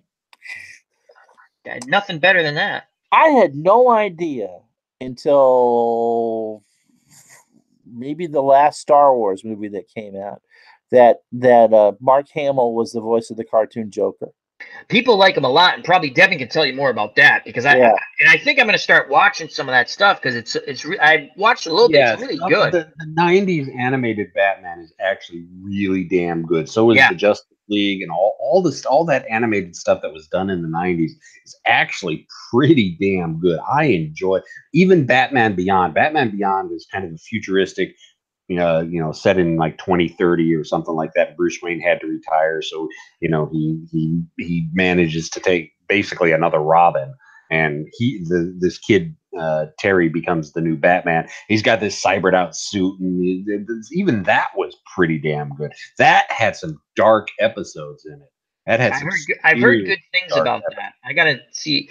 Bubba Husky says his after school. I think this is his. I missed this before. He said 2 episodes of G.I. Joe. I remember G.I. Joe watching that. Thundercats. Never watched that. Silverhawk. Don't recall that. Gem and the U.S. Cartoon Express. I kind of remember the U.S. Cartoon Express. She's just truly outrageous. Yeah. Yeah. Okay. I didn't get it. Devin did. I didn't get it. Gem, the cartoon. Yeah. I never saw it. That was an 80s Bubba's a few years younger than me. You know what I used to hate? Do you remember Strawberry Shortcake? I got a Strawberry Shortcake. My sister loved. Okay, let me just share something real quick. Ron, we're gonna go with the Strawberry Shortcake story after Devin tells us how much his sister loved it. But let me just Strawberry Shortcake had this phenomenon. Phenomenon. Bum bum ba ba ba. Phenomenon. Bum ba ba ba. Phenomenon. Bum bum ba ba bum ba ba bum ba ba bum ba ba bum bum bum bum bum bum. You don't get that elsewhere. Come here. Anyway, so I never understood that. So it was a stupid car. It was like a toy, I think, and like a cooking toy or something. And they had characters, and it's bad. But okay, I have a dark side. I don't know if you guys know that. No, really. And they had like a chef who was the bad guy, and I kept rooting, like, just kill these little girls. I can't stand them. Kill them all. I hate Strawberry Shortcake. And I'm screaming. My dad's like, what's wrong with you? I go, why? What is? He goes, stop watching. I can't. It's a train wreck. I've got to watch it. You know what was a train wreck to me? The Gummy Bears cartoon. I never watched that crap either. That was more mid to later 80s. I know it's horrible. I that's like Caillou. People are like, what do you have against Caillou? Have you watched that crap? Do you want your kid to get the shit kicked out of him in school? Well, let him watch Caillou. It's going to happen. Well, the thing about Strawberry Shortcake, and my sister got into Strawberry Shortcake, is the little frickin' dolls smelled like whatever they were. Yeah. So the Strawberry Shortcake doll actually smelled like strawberries. Peppermint Patty and Blueberry Bitch or whatever. All smell. That was the big. That's a different version of Strawberry Shortcake. It's called the adult version. It's blueberry. Never mind. Yeah. But that was the big hook with. And yeah, it was all merchandising. They did the cartoon. They did the toys. It was in the early 80s. That was the go-to toy. It's like, eventually Cabbage Patch. It was a toy first, right? Yeah. Oh, yeah. No, it was a toy first, but they did the cartoon to go along with it.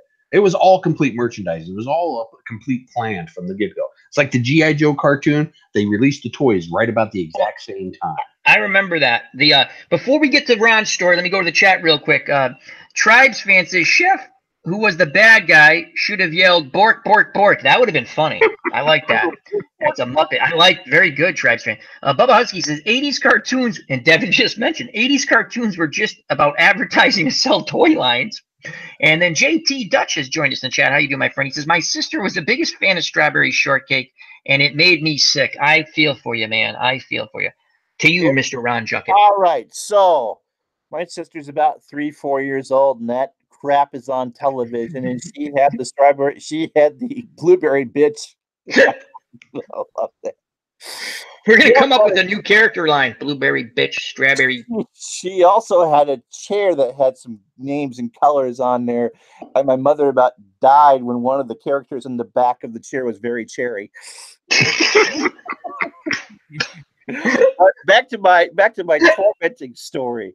So, this doll was never washed. And so it stunk.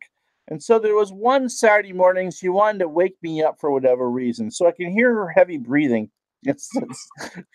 She's like 3, 4, doesn't know any better. And, little kids just aren't subtle about anything.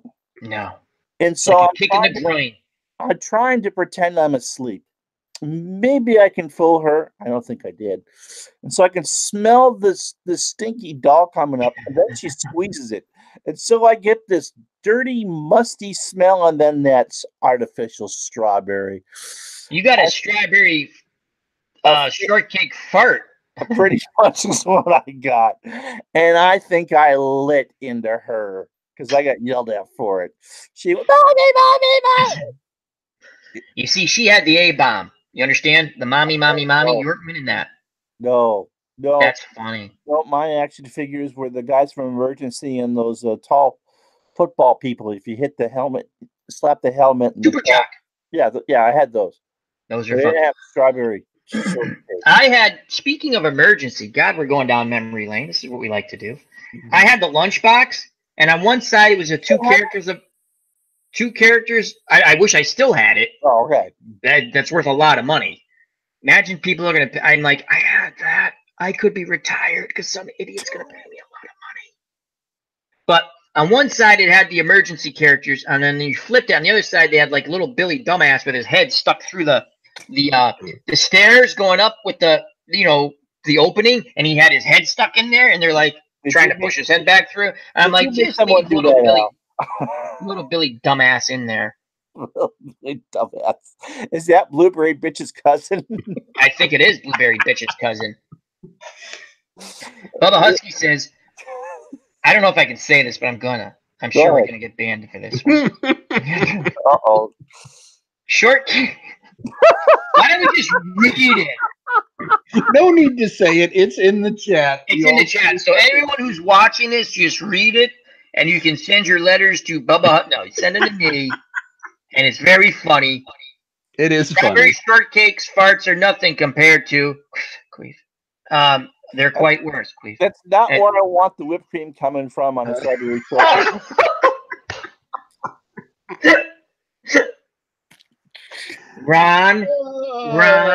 Ron just lost a half a dozen subscribers. Ron, you've just joined you're stuck with us the rest of your life on the stream now because no one's going to stream with you after that but us. And that was one of the funniest lines ever on YouTube. That was awesome. And the Grognard goes to Retro Sports Network and Ron Chuckett. One of us. Great line. Bubba Husky's. He could go nowhere else but here now. He's banned from everywhere. But people don't know. It's going to be like we're going to be 90 years old. It's going to be the same 9 to 10 people going, they won't let me go anywhere else. We'll be repeating the only people that'll talk to me. We'll be repeating the same stories and not remembering it. Yeah, but they'll still be funny. About getting old. And we're still going to be like that. I'll be like, I had my prostate exam today. And Stratomatic will be over in the corner. Pay. Yeah. Pay. Dog Sidious will still be railing against Star Wars. That's going to be funny. He did a Yes, show today. he Check did. it out, He Dog did. Cities. Yeah. He did do a show today. Yeah. Going over the Oscars or something, and I'll The admit, Globes. Does anyone The have Globes. that list so we can say we have no clue who the hell's that? We got to bring that up. You don't even need the list. If you don't 90% know of who the hell it is, you don't have a clue. I don't know who it is. I don't know who it is. Okay, let's vote. Best movie. I don't know. Okay, next topic. This year, I don't know. Can I say Kelly's Heroes? I like Kelly's Heroes. I vote for Kelly's Kelly's Heroes? Heroes. Kelly's Heroes. I vote for Kelly's Heroes. All right, we solved that problem. Phantomatics joined us. Where have you been? Where have you been? I think Blueberry Bitch for her role and Yeah, for Best Supporting Actress in a Strawberry Shortcake porn movie, Blueberry Bitch. oh, I'm gonna lose subscribers, right? Ron, See, Ron, let's just- Al and I lose subscribers on a regular We're basis. used to it. And then the people, you'll get a message not too often, but they'll get, I didn't like what you said. Okay. What did I say? It's a joke. You get it? Okay. You know what? Be gone. Be gone. Fuck you. You know my favorite part. Speaking of losing subscribers, you know my favorite part of the Sports Illustrated swimsuit issue wasn't okay. The pictures were nice too, especially as I got older. I like the articles. Yeah, actually, the articles in Playboy were quite good. Once you They're realize quite good. The jokes are funny.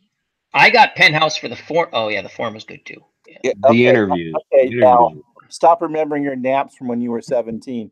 But the week or two after, it was usually a 2-week cycle before the letters would come in, and there would always be one from this pastor who was. Are you talking about Penthouse forums? No, I'm talking about the Sports Illustrated swimsuit issue, the porn that our parents would let us look at 12 years old. It's just swimsuits. Where's the swimsuit issue? Al's got it. He won't let go of it. If you wait about a couple days, the pages will unstick. I don't know what happened to it.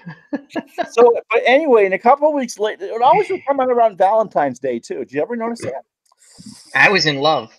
Yeah, love was the word I'd use too. There was always these letters a couple of weeks later by this church priest who was shocked and appalled that the stuff would be in there.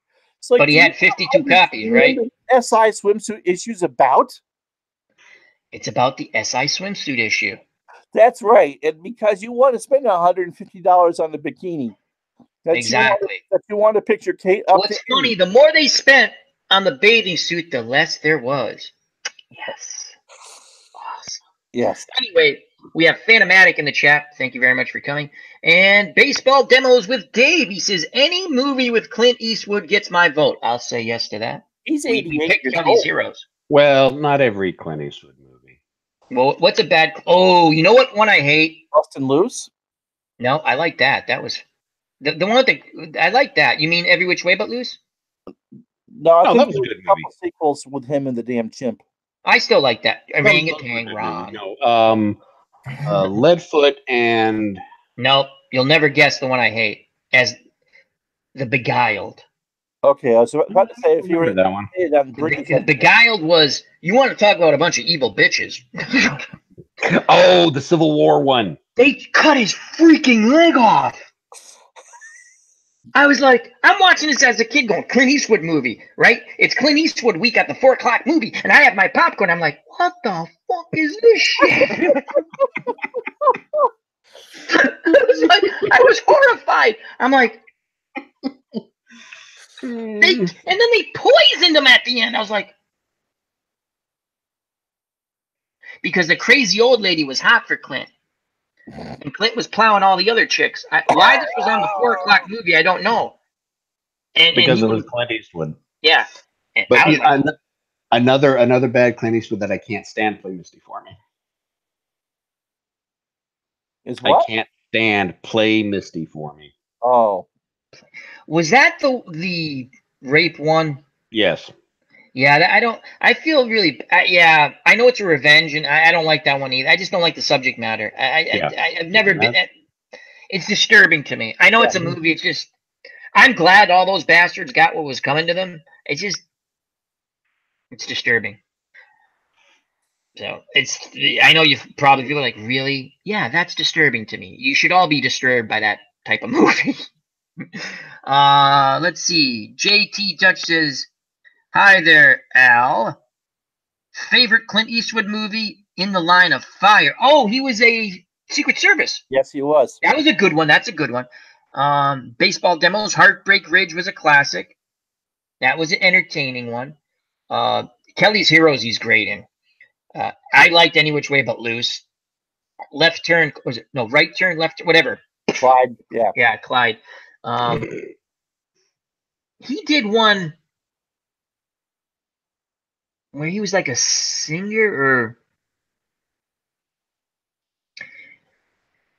Bronco Bill. What the hell was it called? That was Oh, I know. He and his grandson are making the trip to yeah, it's a nice movie. It's a nice movie. It's just not my type of, you know what I mean? And I don't dislike it. The Beguiled, I won't watch that. It's like Misery before Misery. That woman was the most evil. How the hell did they put that on a 4 o'clock movie? It was the first time I saw it was a 4 o'clock movie, and again, you have to understand. I got my bowl of popcorn. I'm going to watch Clint Eastwood shoot bad guys. I'm into this. And I'm like, some program director got fired for that, right? Or was about to get fired. Oh, she was. That could go as a Halloween movie. That's how frightening that movie was to me as a kid. The Beguiled. Ooh, yeah. Trouble with the Curve, an interesting baseball movie. I've never seen that one. That's the one with Clint Eastwood. Someone mentioned that somewhere else. I was watching a stream. My favorite baseball movie of all time is still the original Bad News Bears. Nothing tops that. I like The Natural. You know, I like a lot of different, but the Bad News Bears was just... Again, Walter Matthau playing. Yeah. Walter Matthau. Remember, they're going, how could you strike out Ted Williams? You never got past Double-A ball. And he explains to them how he struck out Ted Williams in an exhibition game. And he was a really good pitcher. And the kid looked up. He goes, you were pretty good. What happened? He goes, agent problem, or you drink. You drink, obviously, as you're watching, you realize he was an alcoholic, and he drank himself out of baseball. He never got past the Double-A level. Mr. Baseball, Tom Selleck, right? Mr. Baseball? Over in Japan. I like that one. All right, let's move to baseball movies. We'll get back to whatever. We're off the rail. We can go back to prostate exams. No. No? We can go back to Ron saying, what did you say, Ron? About Strawberry Shortcake you don't want to see? Never mind. Never mind. Watch it. Go back about 10 minutes. You will piss your pants laughing. If you don't have a funny bone. And if you don't have a funny bone, get out. I blame Bubba because Bubba started it all. Bubba got me going during the game. I forget. It doesn't really matter if it must have been it was the whole Q with the Queen. Merkins. Who the hell Merkins played for? I've done so many of these. I don't remember. Merkins Boner. You know that would have been a great Viagra commercial, right? Merkins Boner. No, so we're doing Ron's like, not touching that. I'm not touching that. So, I try to make sure that these games are reasonably well done and close and all that. And Merkins is a punt route, I think, for Houston. And so he takes one, he runs one back, and Bubba's in the chat. Oh, the Houston game. Yeah, the football game. And then Bubba's going, you know what a Merkins is, don't you? I said, we're getting confused with gherkins, which is a pickle. Which is not even funnier now, considering when I know what a Merkin. I had no idea what it was. And so Bubba starts making jokes. And so I'm in the middle of calling a play. And I look over on my other screen because those are always two monitor things. And I'm just breaking up laughing because he's got gladiator movies. Yeah, you got it. Bubba's caught me. I've learned to read, not out loud, because when Bubba, he has a wicked sense of humor. I'm like, I'm doing a baseball game. And now he'll say something funny. I'm just going around reading. I'm like, oh boy, wow, and I'm cracking up, going, should have kept that one to myself. And I've got it configured so for the football game, so I don't have so much open that the chat is on the screen. Yeah, that's great. I love that. And so, yeah, Bubba, be careful with some of that stuff, Bubba. We're child friendly in the afternoon. We try to be child friendly. So, in the chat, Dave from Baseball Demo says Tanner was cool. Tanner was a great character. He was the Archie Bunker to the extreme on Bad News Bears. JT Dutch, my favorite baseball movie, Bull Durham, but the original Bad News Bears was up there for sure. Mr. Baseball was great too. I like Mr. Baseball. I like Bull Durham. 8 Men Out was my favorite baseball movie. Which one, Ron? 8 Men Out. Oh, I love that one. The 1919 Black Sox scandal. Yeah. That's another one of those movies. I forgot to say that when it's on, I'll sit and watch no matter what. The acting is great. That's another one of those enjoyable movies. Bull Durham's really funny to me. I don't mean funny as in laugh. It's funny, but I mean when it first came out, I didn't like it. Like I was like, yeah, it's okay. And then you keep it's on, you watch it, and I learned it. I like it. I never disliked it. I like The Natural. Yeah, I do too. Natural's still one of my. Again, Bad News Bears I know by itself. Blasphemous for a baseball fan, but I never liked Field of Dreams. Ron, can I admit something to you? Go ahead. Neither did I. I never liked Kevin Costner. Ron, can I tell you something? Go right ahead. He's the dead body in the big chill, and I was never happier. See the one you got buried out behind your barn over there, or whatever you were talking about earlier? The shed. Everything behind the magic shed when we were kids. Yes, that was Kevin Costner, huh? He actually was the body in the coffin, and they cut his scenes out. They're going to show. I like the Big Chill. I don't dislike it. I'm not the Field of Dreams. It's okay. I like the one with the little kids better, Sandlot. Yep. It's just me. It's not. Field of Dreams is nice. It's one of those movies you're supposed to like. Everyone's like, you like Field of Dreams, don't you? And you're like, I like The Natural. What about the Field of Dreams? Yeah, see, yeah. I like Bad News Bears. You like baseball, don't you? Are you a communist? I like Major Leagues. What about Field of Dreams? I'm there with Ron. They forced it to be too much of a feel-good movie. Yeah. I mean, it was less of a baseball movie and more of a feel-good movie. Right. And it really got out there. I didn't like it because just the premise was really out there. All these dead players coming back. I mean, that's like zombies, right? Exactly. Shoot them in the head. Exactly. So this is where we get the cat statues and pantalones? Yeah, we could. Another one I liked, Tom Hanks, Major Leagues. Yes. League of Their Own. I'm sorry. There's no crying in baseball. That is one of the funniest scenes. Sure, she's crying. There's no crying in baseball. And then the guy's like, you should treat her like your daughter or someone's wife, blah, blah, blah. And he goes, you look like a penis with that. He goes, you're out of here. Another great sports movie. And it's funny because they actually had the game on ESPN Classic way back when. Was the Indiana? Oh my God! Hoosiers, and they actually interviewed the people. That really happened. Some people don't realize that. Really, again, it's a movie. They jazz it up a bit. There's a little school that won the state title. I'm not saying it's obviously not exact, but the guy goes, our coach was the nicest guy. He was nothing like Gene Hackman. He was, the nice, but they changed it for the movie. They went into the late 90s with that being a whole, everyone goes into the tournament regardless of size of school. They don't do that anymore, though. No, they have classes now, so you can't. I mean, that was it. That's it's an FA Cup is a football, soccer in England. It's a tournament where everybody's in the tournament, no matter what league you're in. It's just they bring the bigger teams in, like the third, fourth round or something, like later on. But it's just really an interesting concept if a smaller league team gets far in it. Dave from Baseball Demos, going back to League of Their Own, says, I don't have ball players, I have girls. Bubba Husky, Necessary Roughness, the football movie with Scott Bakula, another fun movie. It was goofy but fun. I enjoyed it, but I also liked the kicking mule, whatever the hell that one was, the Disney one, the mule that kicked field goals. Does anyone remember that? No one rememers that. Everyone's anything that like the dog that played basketball.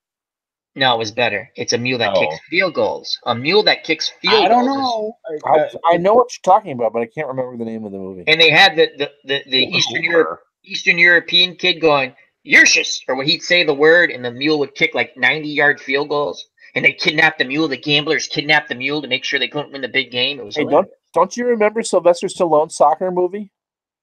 That was a World War II movie. It was very good, actually. It was very good. And the what the hell was that called? Victory. Yes, that was very. And they had to take him because he knew the layout, and they made the other goalie break his arm. Stepped on the arm, yeah. Yeah, I was like, it was also had Michael Caine and Pele in it. Yep, Pele. That was a fun movie. I forgot about that movie. That was a good movie. Bubba Husky says Kathy Ireland was the kicker in Necessary Roughness. Yes, she was. Not bad. Yeah, that's someone I'd kick. I mean, probably one of the nicer looking kickers, I would say. Yes. Better than Scott Benershka. I mean, who are you going to kiss, Benershka or Kathy Ireland? You make the choice. You make Depends on how much you enjoyed that prostate exam, Al. Right. Well, if it was Kathy Ireland giving it to me, I would have enjoyed it a lot more. The baseball demo says original longest yard. Oh, excellent. Great. Burt Reynolds. Awesome. Great soundtrack in the beginning. When the cops finally catch him in the beginning and he starts making fun of him, like, you're really short, and then he goes away. That's a great man. All the football players in that, Ray Nitschke, Joe Kapp, and now I just said that. Now I forgot them all. Those are the two I remember. But there's a lot of football players in it. Wasn't Mean Joe in it? Nope. That might have been before his time. Nope. They had a bunch of other football players. I can see them. African-American football players. Can't remember their names. Williams, Fred Williams. I think Fred Williams was in. The former Kansas City Chief who got into acting. I think. Great movie. That was, and that guy was. Oh my God, the guy from Green Acres, Mr. Happy-Go-Lucky, was the warden. What a dick. Right. Eddie Alberts. Alberts. Right. I was thinking Eddie Arnold. No, he was the singer. Eddie Albert. You're right. He was a bastard. Speaking of Mean Joe Green, remember the commercial? Absolutely, the Coca-Cola commercial. They turned that into an hour TV special. I don't remember that. When did they do that? It's the same era as the Star Wars Christmas special. Late 70s. Yeah. That's something. If you ever can get dog to get drinking or something like that, bring that up in a conversation. The Star Wars Christmas special. Yeah, we should bring that up. That would be a sore subject. With B. Arthur as the bartender. Oh my God, I don't remember that. She kind of looks like I know she's passed, God rest her soul. She kind of looked like a space alien. B. Arthur. I mean, I watched that. Of course, I was. Do you remember the Kiss special? The Kiss special? I probably Kiss versus the Phantom of the Park. It was like a live action. They were superheroes. They were trying to change their image. Just because parents were terrified of Kiss, going, "Oh my God, my children are listening to Kiss. They're gonna be devil worshippers." Who are you listening the funny to? thing, Satan. Well, they look like it. They did, but they tried to make him super. That's what's his face? Gene Simmons. And they try to make him into like superheroes. That was entertaining. I enjoyed it. It was a good movie. The funny thing about that, Peter Criss was so messed up on drugs. He's the drummer, right? Peter Criss was the drummer. Yeah, he was high as a kite. Yeah. Oh, he was just. They had to have someone else come in and do his voice lines for him. The voice lines were done after. He was so messed up he couldn't even do his lines. You go on YouTube, and believe me, it's on YouTube. I've looked. You can tell he is so messed up. He's flying higher than Well, that's like in Jaws. Robert Shaw.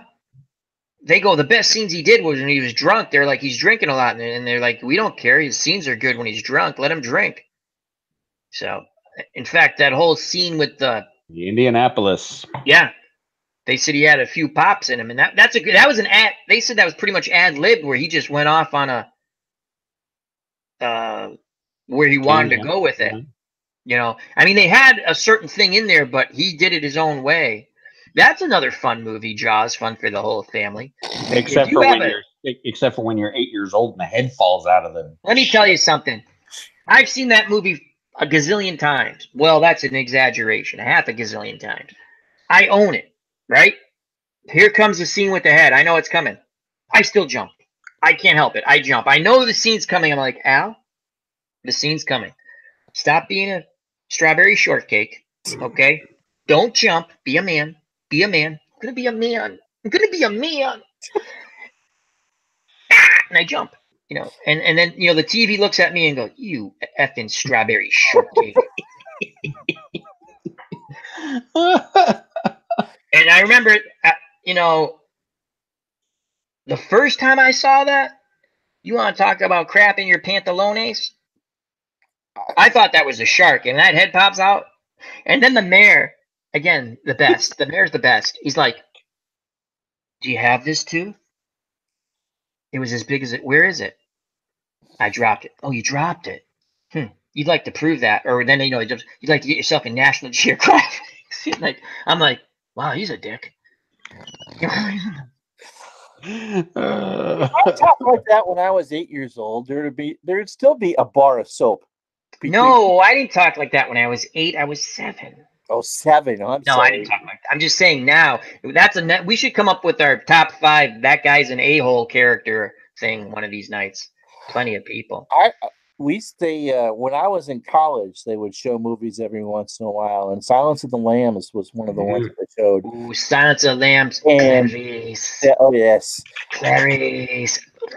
Yes, and the whole great movie though. Great movie. The ending in the night vision scene before night vision was common. I think we had seen it in the Gulf War, so it was like brand new technology. Was that Silence of the Lambs? Was that a sequel? Are you talking about when he chopped up? It was in the original Silence of the Lambs.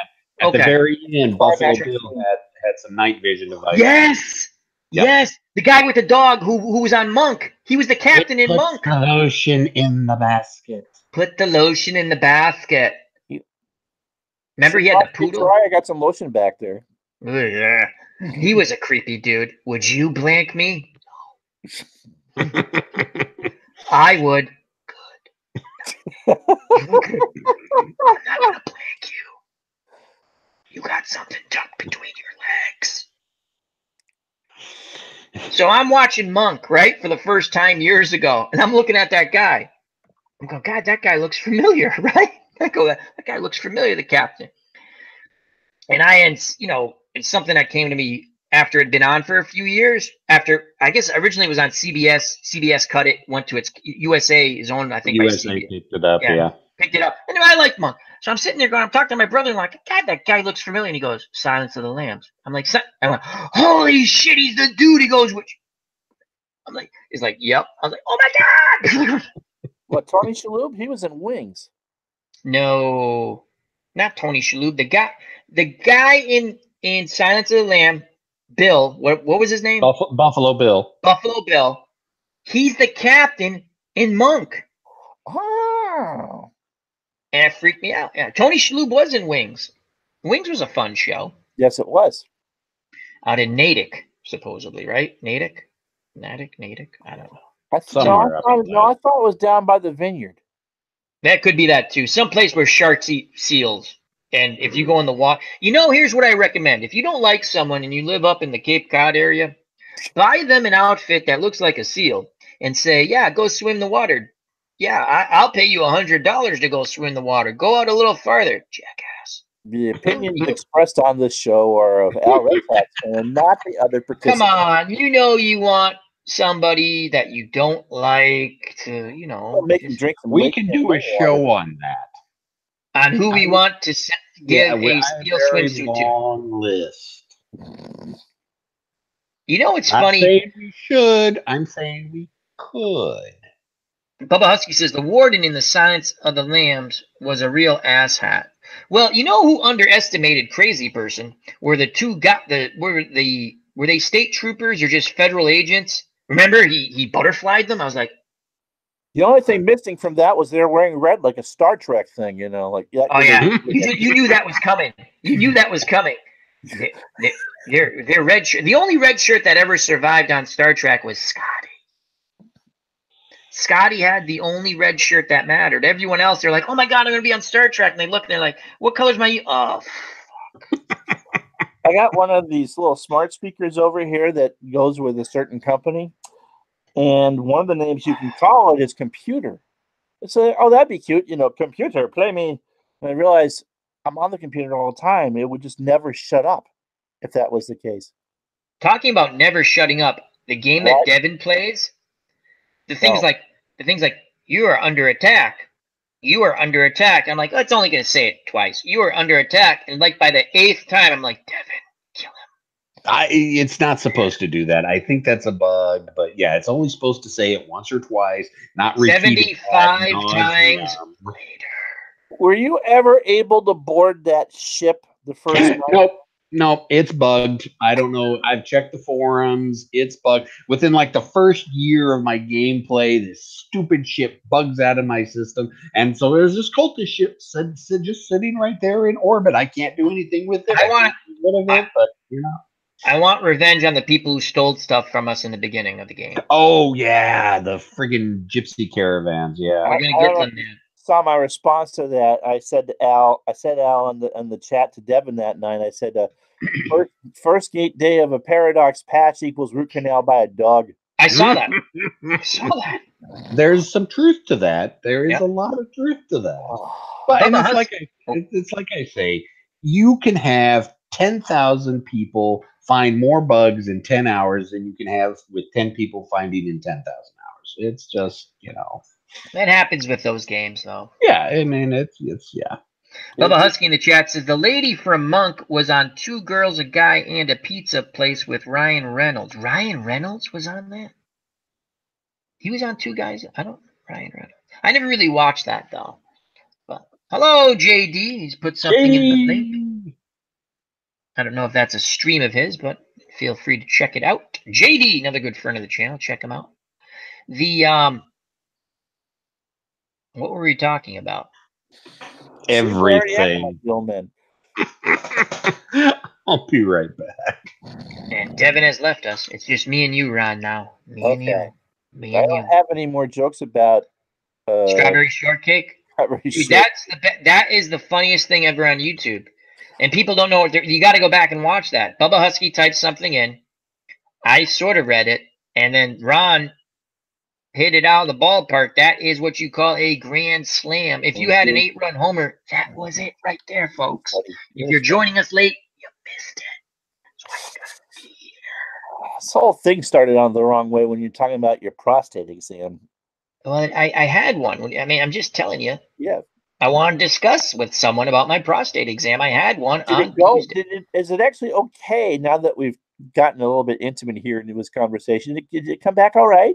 Yeah, it did. I mean, then they're like, that's okay. But you have a major sinus infection, ear infection. It's bacterial. I'm like, you got that from sticking your finger up my ass? I wonder why I hadn't seen much of you, because you'd been sick for a while. Oh, yeah. I have these horse antibiotics. I'm starting to feel a little better. So, but it's weird because like I'll be at work. Stay away from Michael Jackson's doctors. How many times have I had to tell you that? No, my doctor's a good doctor. I'm just joking. I like the female assistant better, but we all do. But it's just personal preference. That's all. So is it still the same thing that you've had for the last month or so? Yeah. They put me on the antibiotics. I'm starting to feel better. I had like a chronic. It get better a little bit, and everyone's like, "Go back to your prostate, Al. We don't want to hear about your sinus infection." Yeah. Anyway, it's getting better. So hey, I'd rather talk about post-nasal drip than other places dripping. Okay. Yeah. Oh yeah. You don't want that. Yeah. You ever again? Depression's a horrible thing. I'm not making light of it, but you ever watch those commercials with the medicine and they give you all the side effects? And it's like, your eyes are going to bleed, your ears are going to bleed, your ass is going to bleed. I'm like, you might kill yourself. I'm like, I thought you're supposed to take this not to do that. How the hell did this shit get passed? Why don't you just have a candy bar and play a game? In here, and there's like, the side effects take up half the screen in 2-point type. Like, what? The only side effect that's good, you've seen the commercial, and they go, if this happens, call your doctor. And I'm like, if this happens, I'm calling freaking every woman I know. What are you, out of your freaking mind? Talking about some adult choice magazines earlier in the stream. One of the jokes I remember from that was the guy Really, Ron? After the comment you made, now we're okay. We'll say adult type magazines. I think he means. I think he means. Sure, we'll call it that. Guy goes to his doctor and says, I'll take the Viagra, but I want to cut into quarters." And the doctor goes, "Why do you want to cut into? It won't do you any good if it's cut into quarters." He says, "Yeah, I'm tired of peeing on my shoes."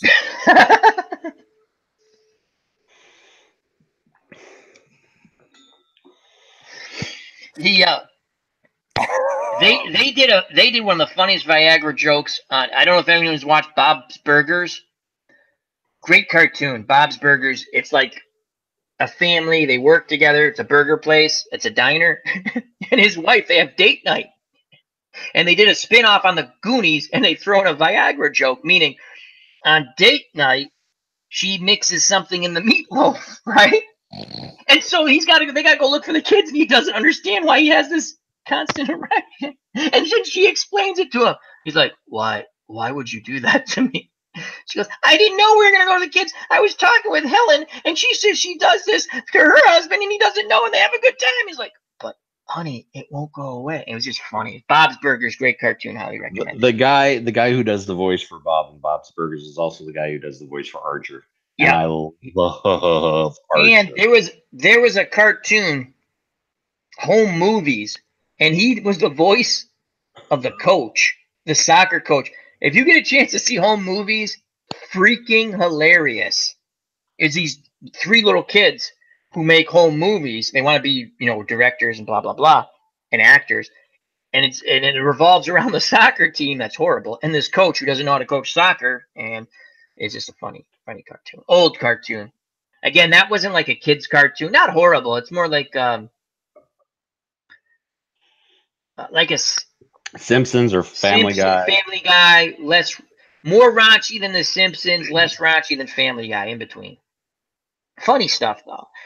I mean, Bob's Burgers, I could relate to just because they live on top of the burger place. For the longest time, we lived on top of my dad's bar. It was a two-family, and we lived on top of the barber shop. It's hilarious to me. And the kids are nuts. I mean, they're nice. They're just nuts. They're kids. And they work and they're always trying to figure out how to get out of work. They don't want to work in the burger place. It's just fun stuff. D. Scott Howard in the chat. He says Monk's first assistant, Sharona, was the crying baseball player on A League of Their Own. Okay, the blog. That's right. He's right. And Dave from Baseball Demos just played an interesting video game, Until Dawn, spoof on cheesy horror movies. Oh, cool. Until Dawn. A lot of dark comedy in that, Dave. Another great channel in the community, Baseball Demos. I watched a playthrough last summer of a takeoff of those 80 adventure games. Can't think of the name of it, but it was, they type in the command and go through it, and it was like the whole premise was like an X-Files thing. I remember playing Raiders of the Lost Ark and just I couldn't get past one point. It was in the 80s. It was an early 80s Atari game. These were PC games. They were text adventures. Oh, I seen Steam has a couple of those. Yeah, well, they bought it off of Steam, and once you figure it out, you know how to do it. You know what I found? There's a mod. Steve has a tabletop games or something. Tabletop simulator. Yeah, someone did Dark Tower. It works pretty good. It's a little glitchy. I actually bought that just so I could play the mod, and I played it for like 5 hours. And my God, I don't know how he made the game. I didn't remember it that hard. I was like, holy crap, I haven't even got out. I'm dead. 5 hours of not going anywhere, just getting killed by a gazillion brigands. I'm like, and then you realize it's 4 a.m. and you got to be up for work in 2 hours, right? Yeah, that's always a classic. And this is me at work.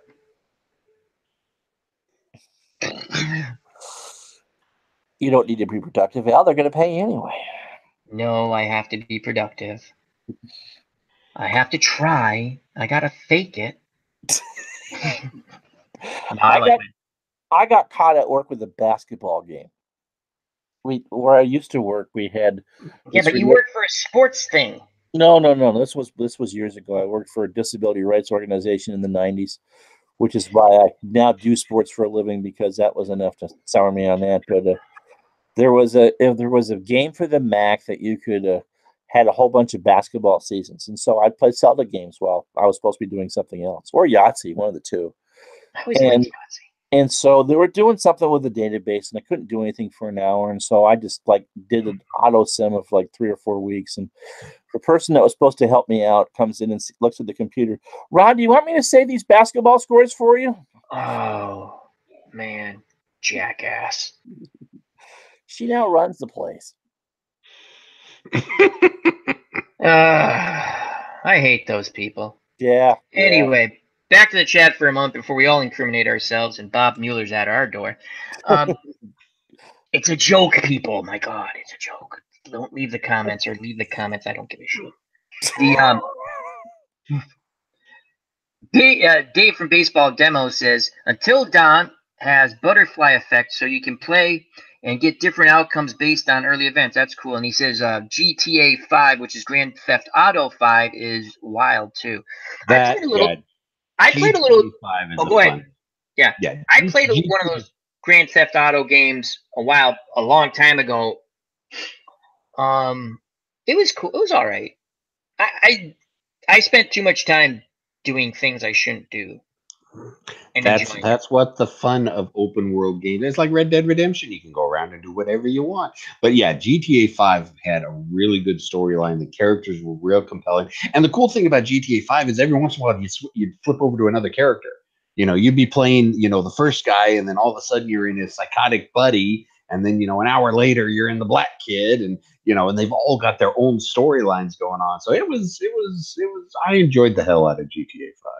I haven't watched this video, but in the suggested ones I get every once in a while is cops trying to be legal playing GTA 5. Can they do it and uphold the law? Because the whole point is, it's wild. The first time you rob a hooker, it's exhilarating. The first time I ever played Grand Theft Auto 3, I actually tried to go along and, all right, stoplight, so stop at the stop. Like an hour later, I'm blowing through stoplights, running over people. It's like, you can't help it. Yeah, it's like, again, don't do these things in real life. Bad. It's a video game. When you robbed the hooker, was it Blueberry Bitch? Yeah, it was. Then I got strawberry shortcake, too. There's some custards you just shouldn't eat. Oh, Ron went there again. Oh, my Lord. Tony, your friend Tony Whitehill he's right about you. I love you, Ron. I thought he was here. Bubba Husky brings up a good game, L.A. Noire. L.A. Noire. And that's sort of like the movie. L.A. Noire. Is it L.A. Noire with Russell Crowe? Is that what that was? Or it was Noir something, but yeah, that was a great movie. One of the best of those kind of half animated, half real action movies was 300. Yes, a lot of CGI. Yeah, that's a good one. They never made a good movie. They never made a good video. You figure that would fall right into a good video game. Well, every time I would watch Dog play Red Dead Redemption, that's what I thought of. I mean, this is the most engrossing CGI movie I've ever seen. Oh my God. Dave from Baseball Demos brings up another horrid cartoon. My Little Pony. Oh, yeah. My oldest sister had those. I don't have any stories, though. She knew better. That was another.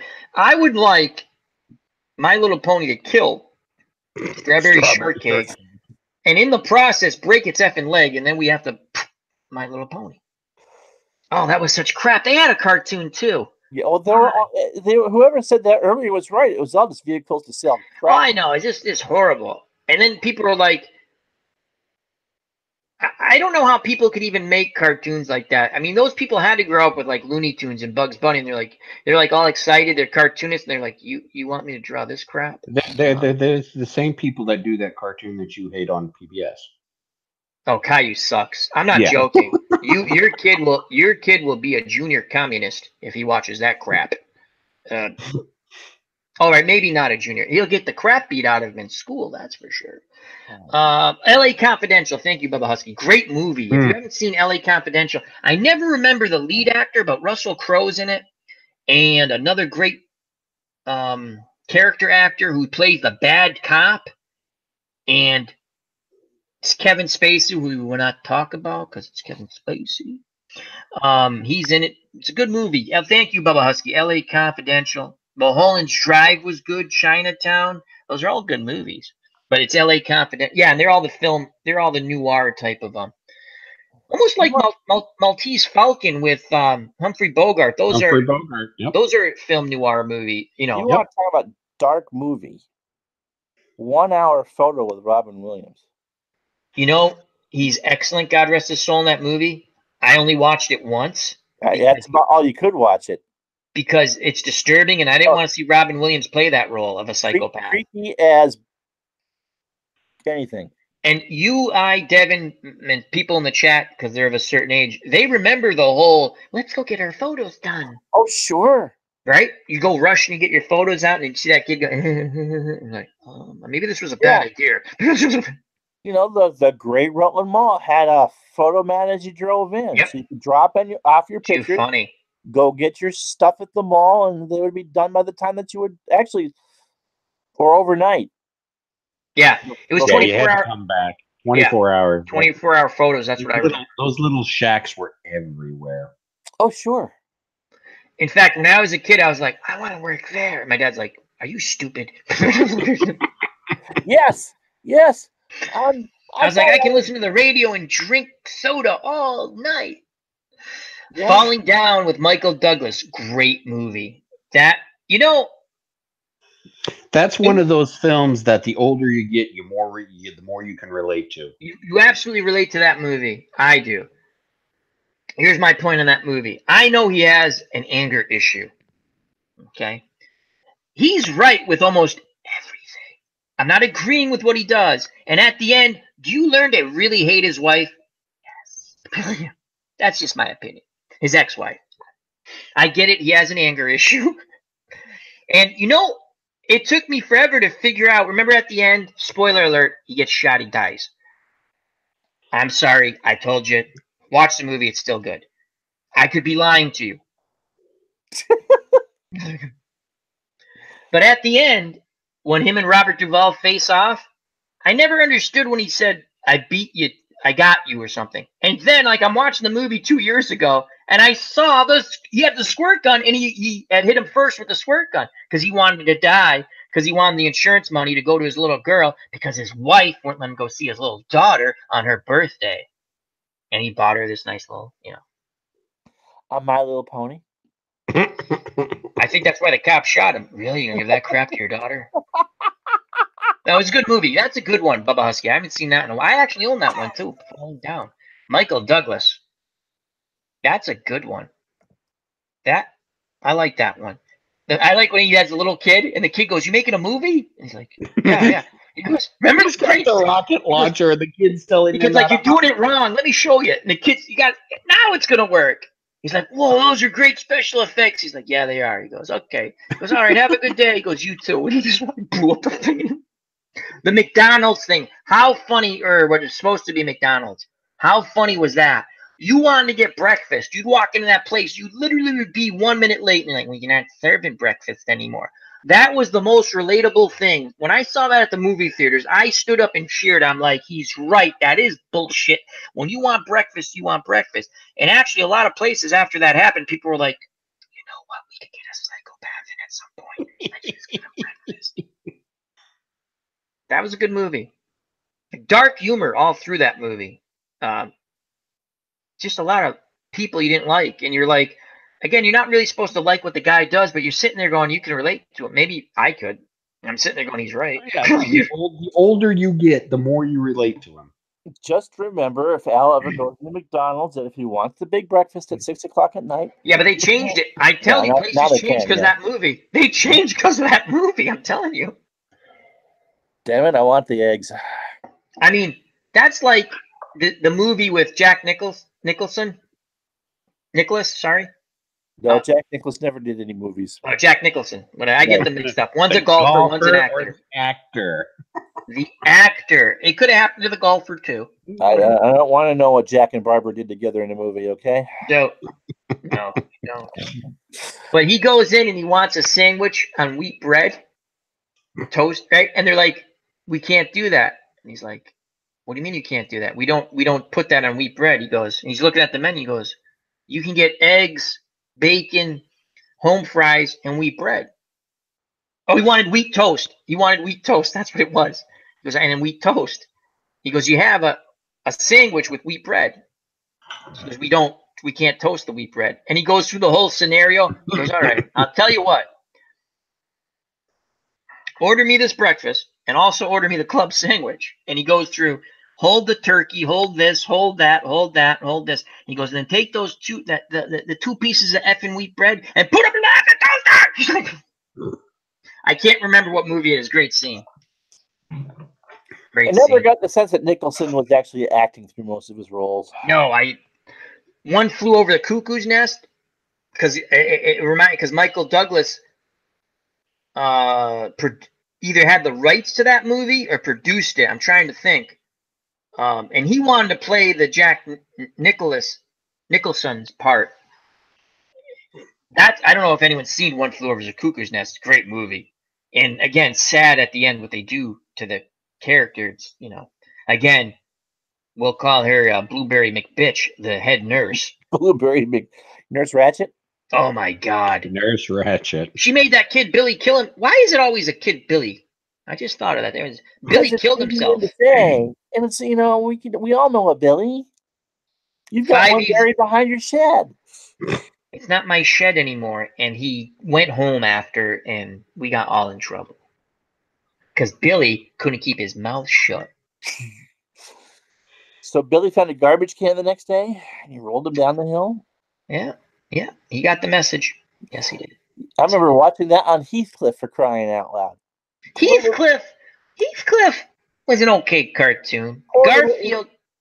Garfield was funny. Okay. Garfield was okay. I liked the cat. I did like Garfield. It was a funny cat. And D. Scott Howard's is 5 Easy Pieces, I believe the movie I'm talking about. So thank you.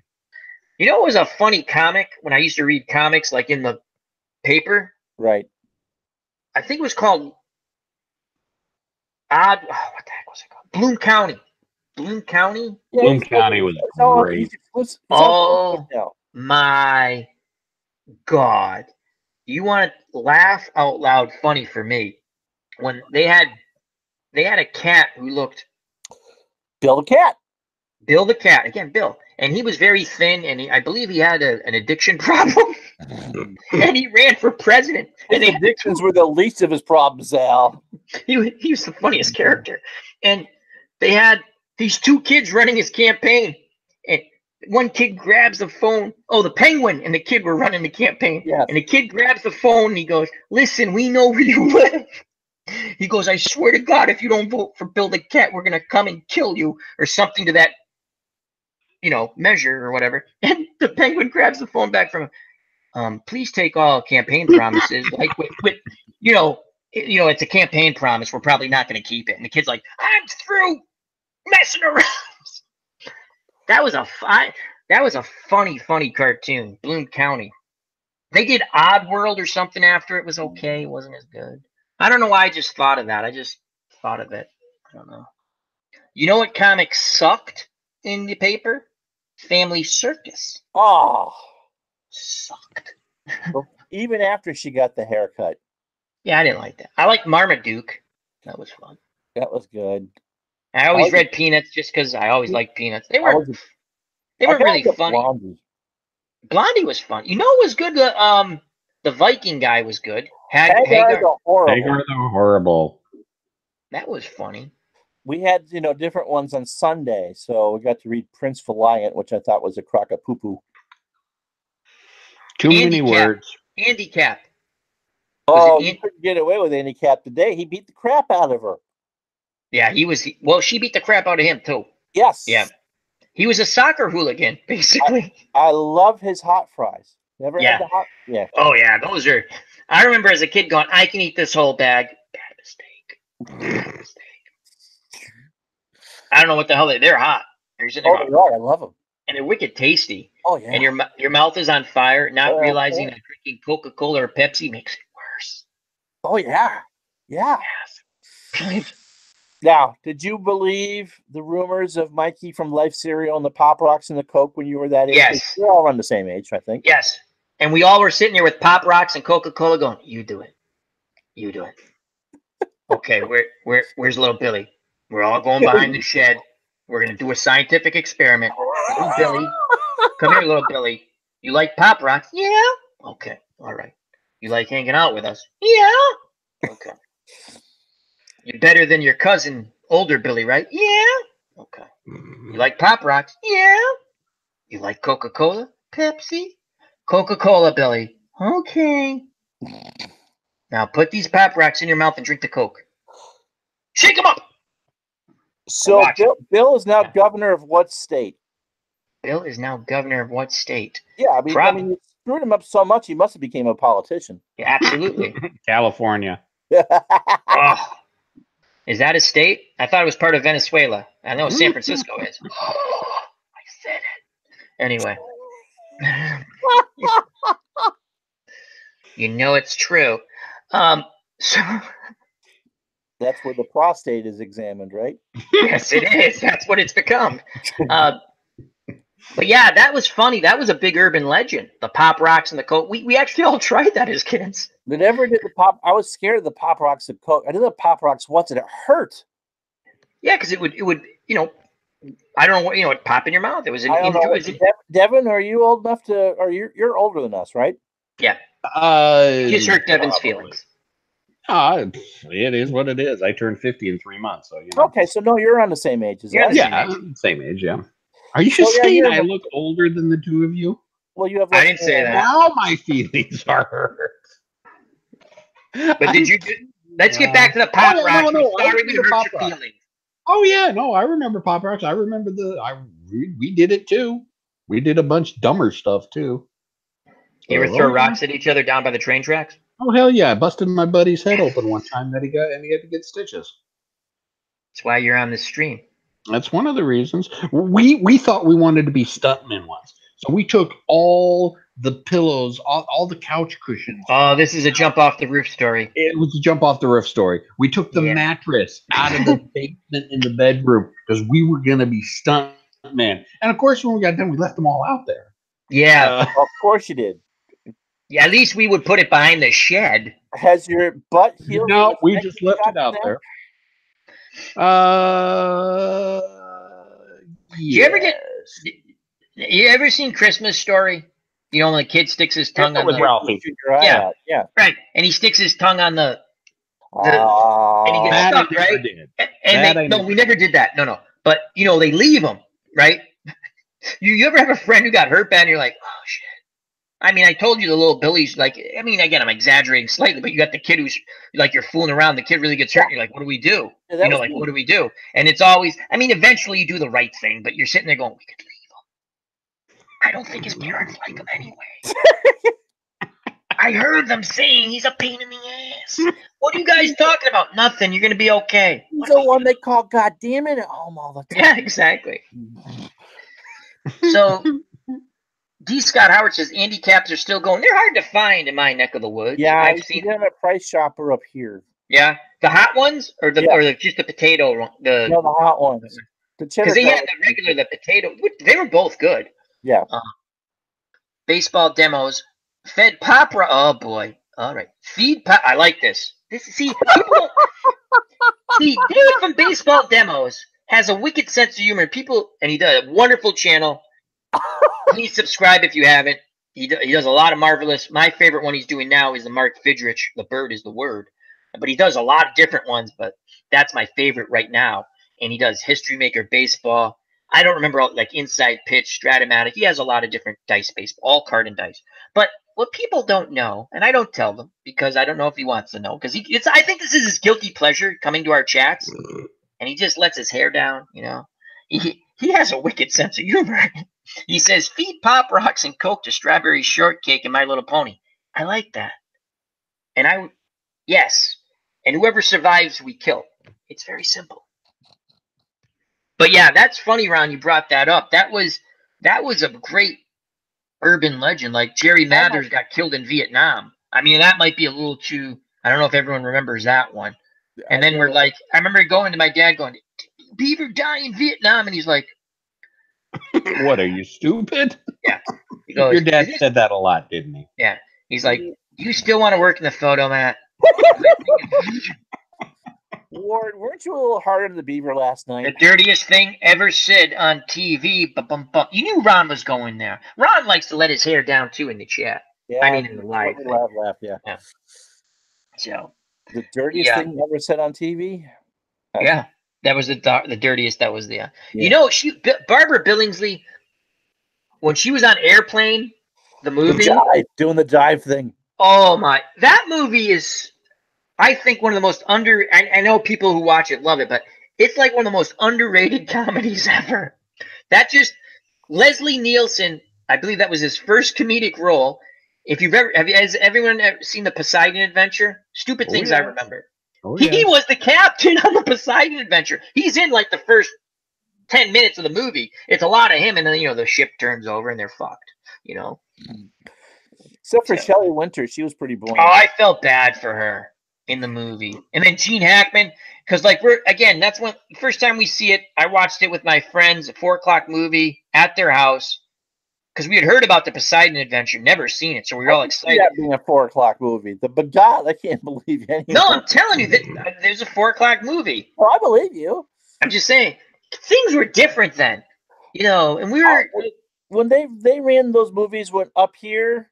It was all, Fess Parker, John Wayne. No, we had you have John Wayne. Actually, I don't think we ever got a John Wayne. We had Errol Flynn week. We all loved Errol Flynn.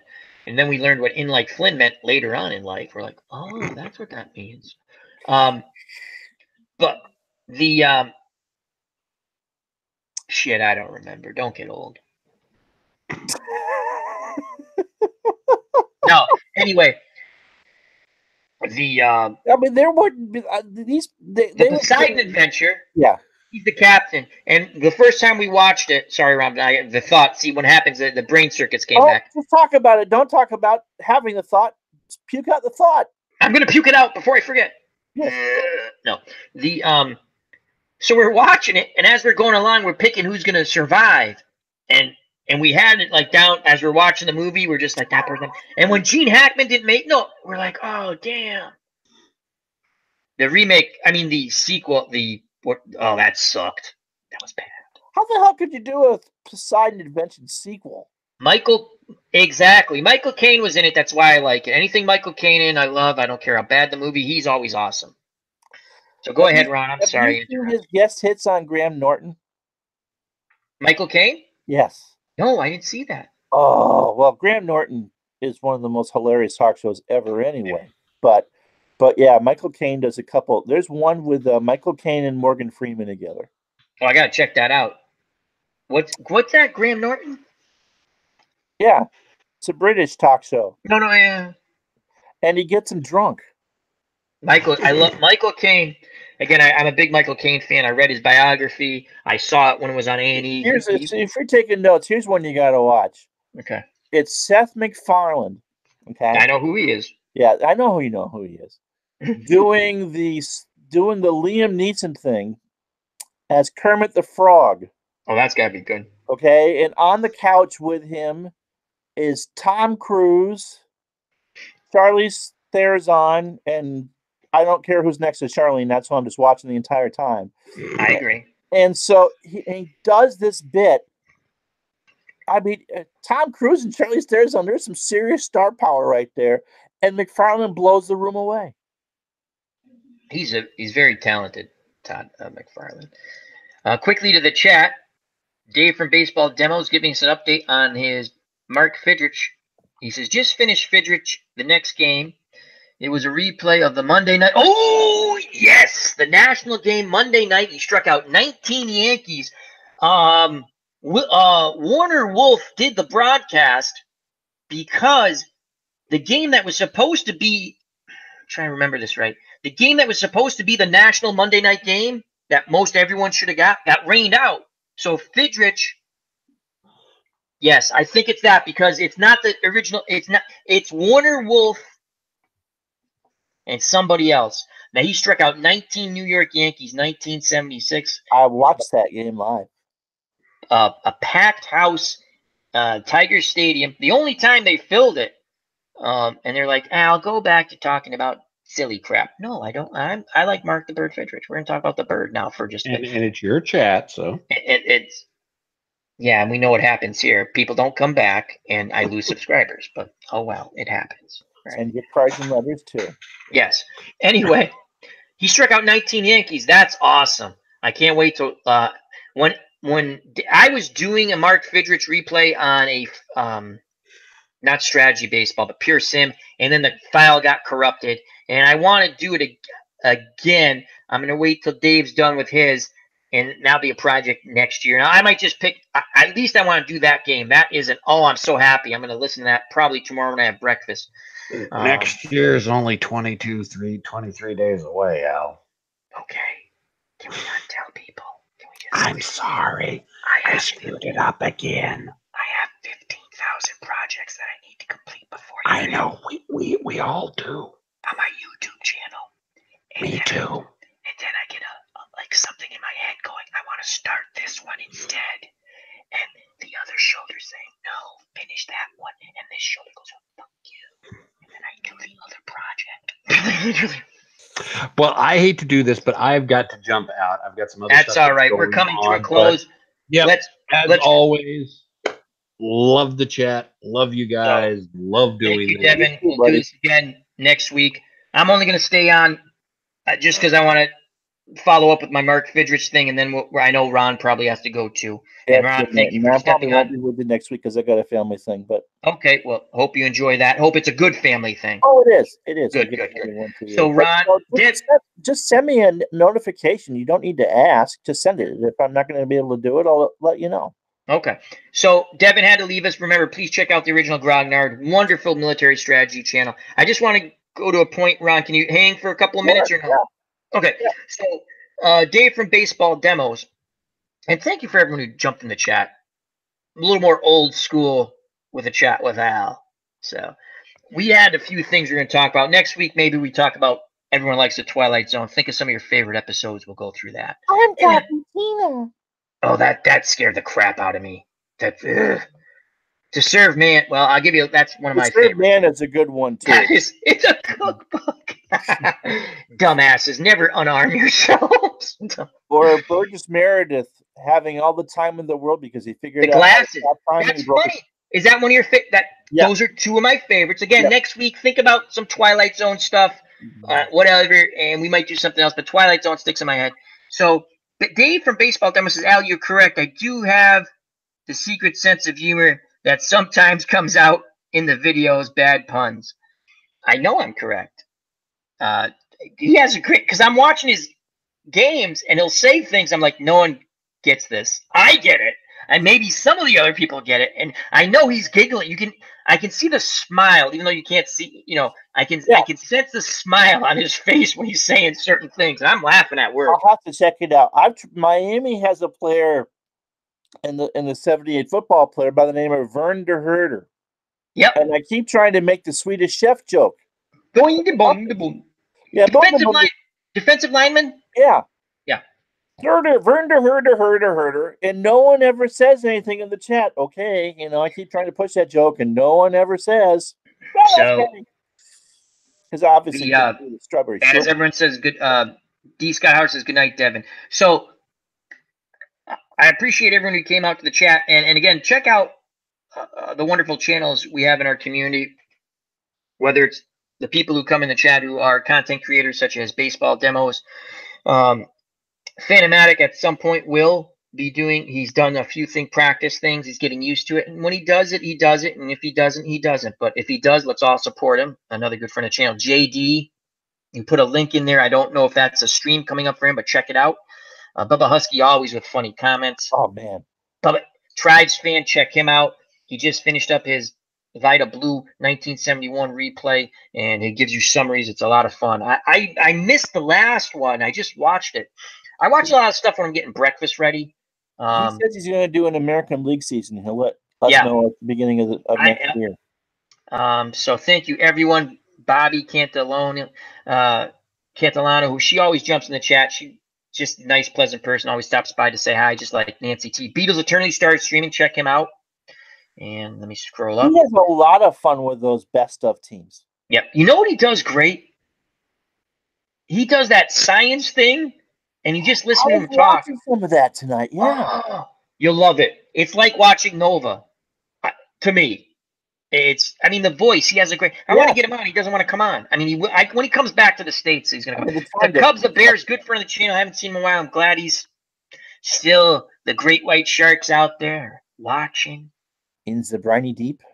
Yes. Ron Juckett, thank you. And Itinerary Hobbyist. So anyway, I really do enjoy the Mark Fidrich. He was one of my favorite very, very sad the ending of his life, the accident on his farm. And if you can see, you want to know how big, again, Mark Fidrich was. Ron knows this. He only had one good year and he got hurt. Because Ralph would throw him 150 pitches a night. Yeah. But the injury, he was shagging fly balls, and he hurt his leg, and then he turned around and ended up hurting his arm because he couldn't, he was compensating because he couldn't push on the leg. Do you remember the Sports Century things that ESPN would do? Yes. Well, Mark the Bird Fidrich has one. That's how big Mark the Bird Fidrich is. That one particular, he made the cover of Time. He was on Sesame Street. You got to look it up. The shtick he did was not shtick. I'm sorry to even use that word. He would talk to the baseball. It was just the way he played. He had the love of the game. I did not know until a few years after 76 that he, got the New England connection. Because at one point he was going to try to come back with the Red Sox. He signed with Pawtucket. He signed with Pawtucket, exactly. And so early 80s. 79, I think it was for the 80 season. Yeah. And this is how much my friends and I loved Mark Fidrich. We're like, we're going to win the World Series. We got the bird. Now, he was done. He was all done. He tried. He knew he was done. But one of the most, and I'll leave with this story before we go to Ron. Mm-hmm. And then a few, if someone has some comment in the chat. He goes, all I wanted to do was get that contract to go 5, so he can get the pension.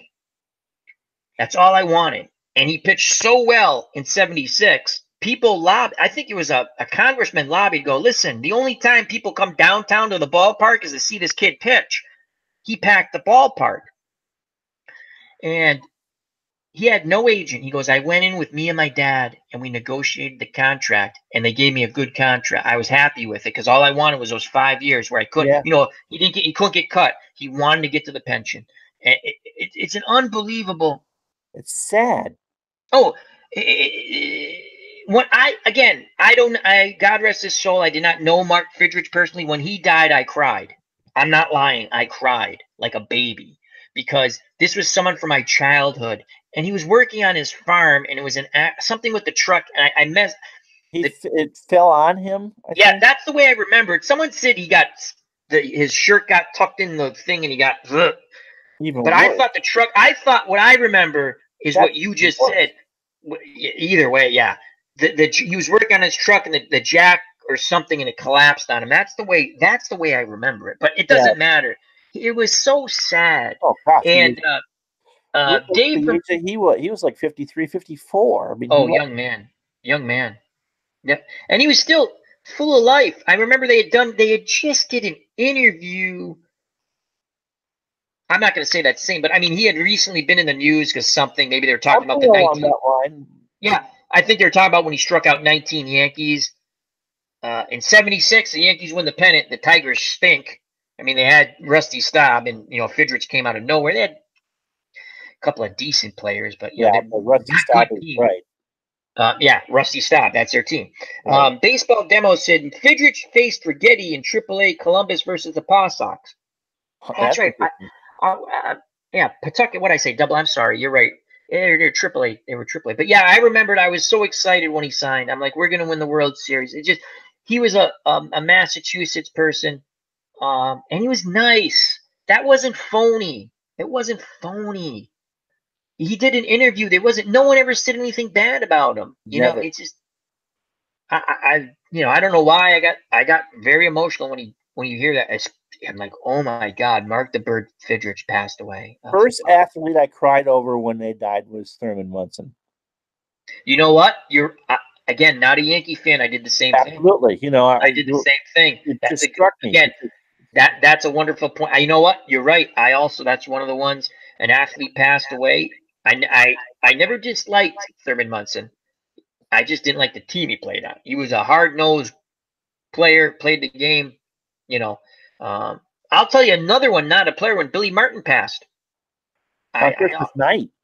Yep. Billy Martin died on Christmas night. Yep. Again, I know he had demons. I get that. Did he ever have demons? And it's unfortunate. And that's for another chat. And Right. Dave Little has joined us. He says, "Good evening, sports fans. We're coming to a close, Dave. We're gonna go Dave. we're gonna go about 5 more minutes. Billy Martin, that'd be a fun thing. Maybe you and I don't know, Devin, maybe, or just whatever, you and I, or whatever, we could pop up. But Billy Martin, I've watched it 3 times on MLB. They just did a documentary on him. I haven't seen that yet, but yes, it's excellent. Told me it was good, and my buddy Ricky told me it was very good as well. Yeah, Ricky's a Yankee fan. Yeah, Yeah, and excellent. And you just see how much people loved him. And he, again, if he didn't like you, he didn't like you, and he let you know he didn't like you. But when he liked you, out of some bad teams, but yeah, and he was great when he liked you, he'd do anything for you, anything. But he had demons, and it was the alcohol. It just. Do you remember the Ron LaFleur movie? Yes. Billy Martin played himself in that movie. Yeah, LeVar Benton, I believe. Burton, sorry, thank you. He played Ron LaFleur, who was who had heroin. Was it heroin? What was it? That it was drugs of some sort. It was drugs, and that was a TV movie. I remember that. Yeah, you don't hear much about. That's an interesting. That's a good one you bring up. And I hadn't thought of that. No, I haven't thought of that in a while because he was with Detroit originally. Yes. Then he went to LaFleur, Chicago. Yeah, the White Sox. And then player. Texas. Before I forget, I want to give Dave Little a shout out. I don't know if he has a YouTube channel or not, but he runs sports simulations and replays the group on Facebook. Okay. And so if you're on Facebook, I post there once in a while. He watches a lot of my games. Yep. Good for the community. But Ellen, who I haven't seen in a while, post stuff there, and Todd Crane is doing Ellen. It's Elin. I'm sorry, Ellen. Sorry, Elin. And Todd Crane posts his 51 Stratomatic replay there, so it's a great little community to be in. And that is Facebook. It's only on Facebook. Okay. And I heard from the Cowboys. No, I'm not on Facebook. I guess I should. I know you're not on Facebook, but that's when the Cowboys keep losing on my replays, that's the place I hear it from. None of the people watching live are for our Cowboy fans, but they're there. So the funny thing about the Cowboys, I don't like them. So it's a half pregnant thing. You either love the Cowboys or you hate them. There's no indifference with the Dallas Cowboys. Yeah. But you know what? I like when they're good. Just like as much as I dislike the Raiders, I want them to be good. You know what I mean? You want that team to sit there. Oh, God. I think that's and then a subject for another time. We're going to come to an end. Yeah. I think NFL made as the whole parody thing is a huge, huge mistake. Mm-hmm. That's just my opinion. I think you need super teams, someone to root against, and if you're a fan, you root for. So, Ron, tell us what's going on, and if you what's going on. If you know, I know you're doing a card and dice thing tomorrow. You don't know yet, and you did a great basketball game today. It was funny. Again, just before I have the same Action PC games are on sale if anyone wants to check that out. And Ron and we don't get paid by Dave Koch Inc. God, if I have to hear that one time. Actually, someone said that, and like, are you serious? Delete. But there's a nice sale for Dave Koch Inc. games, all the Action PC games. And Ron and I, off of a different site, a fan-created basketball league, were playing a game. And I noticed something last night when I was up, because I've been sick and I feel a little better and I wanted to stream. It was early morning. And I figure I can do basketball early morning because no one's going to watch. And some people actually did watch, which was fun. But because I butcher people's names, I don't get everything right. So, and I'm practicing. But I'm playing the game and I'm looking at this other game going, oh, Ron's going to do this one. And he did the game today. St. John's Redmen versus the Syracuse Orange Men. Best, I never get this right, Ron. Like an all-star team of the 80s. Essentially, it's a franchise team per decade. Thank you, Joe. And so it's 60s, 70s, 80s, 90s, and the noughties or the aughts. Yeah. And some I'll do on tape and some I'll do live because not everyone is going to watch. We're older. Modern college basketball doesn't mean as much. You're right. You're right. Just going to do the 90s game on tape and to figure out, okay, I think that Kansas has a good opener for the modern teams. Until I looked to see who was playing in the 90s opener. Duke and UNLV. Yeah, I'm doing that one live. Yeah. Duke's the team. That's going to be wild to look at those. I haven't looked at those rosters yet. You know what we have to do one night, Ron, for ha-has? Middle of the week or whatever, sure. Half hour. We'll go on and just talk about I forgot how many great players are on some of these teams. That you could field 2 NBA starting teams with the 2 teams Ron played with today.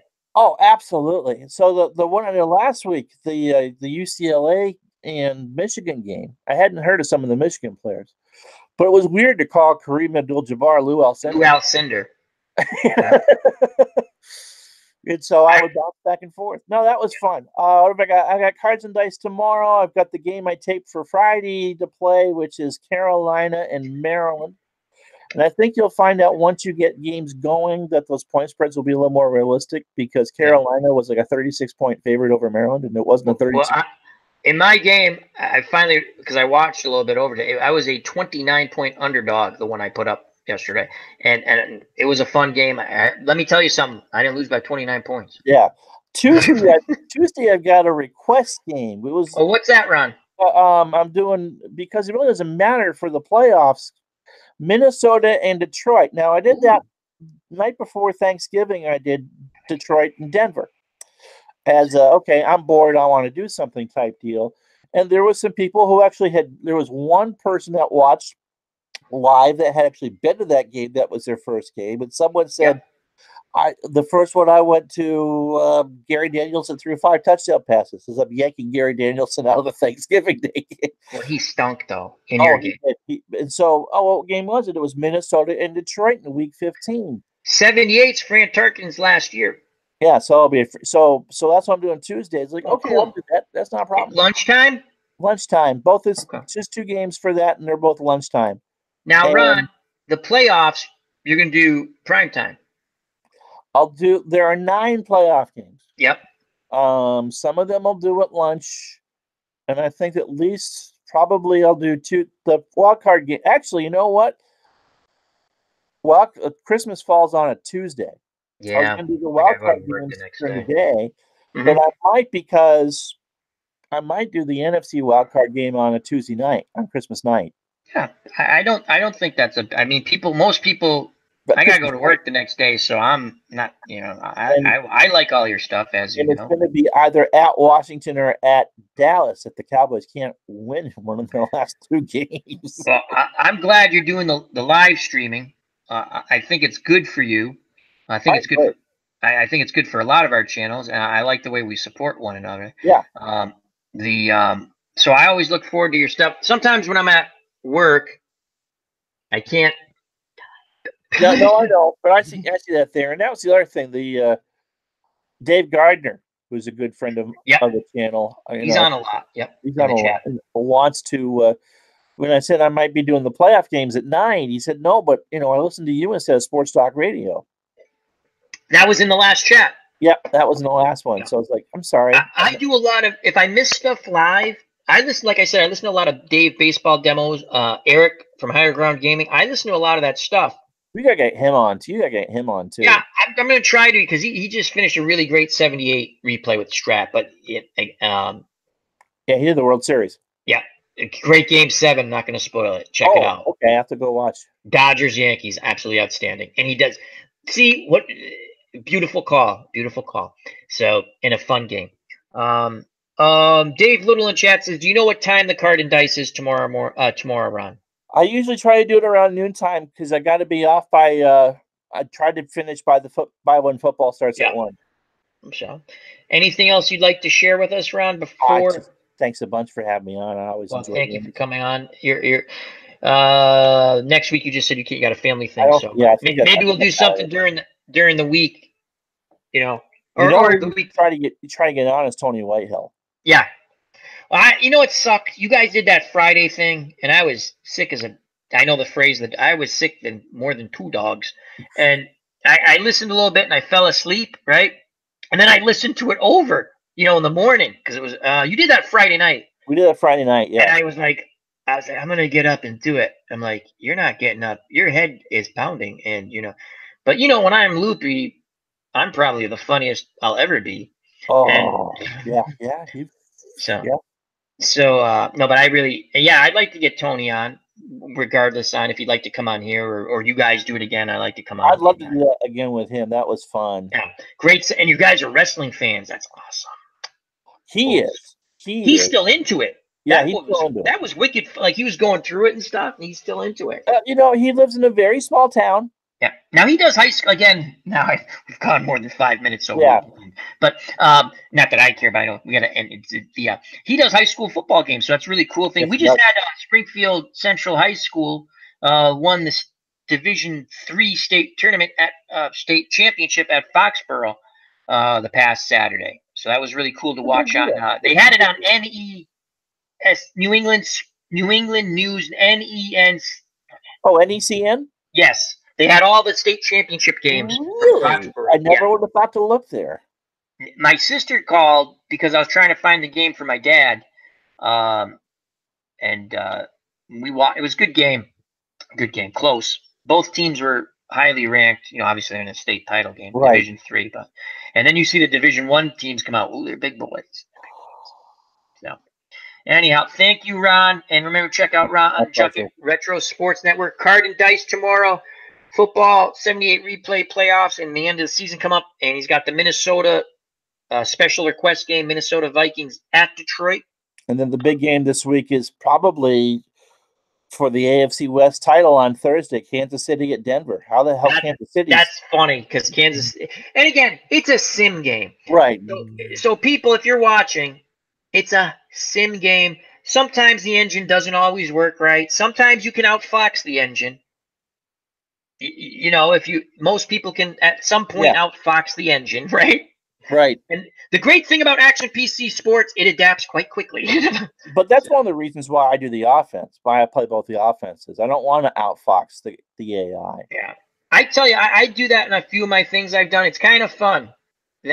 I usually play one team, but I learned that from you, and I do enjoy that when there's just quarterbacks. I go, I want to play both these teams. Oh yeah, a lot of fun.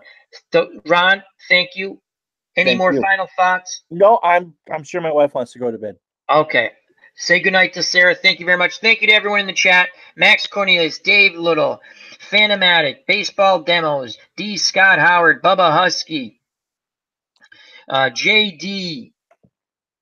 As I scroll up, Tribes Fan, Bobby Cantaloni, Itinerary Hobbyist, Nancy T, Beatles Eternally, the Cubs, the Bears. Thank you to our equal hosts, Devin, the original Grognard, and Ron from Retro Sports Network. This is Al, Red Sox fan, saying thank you very much. Health and happiness.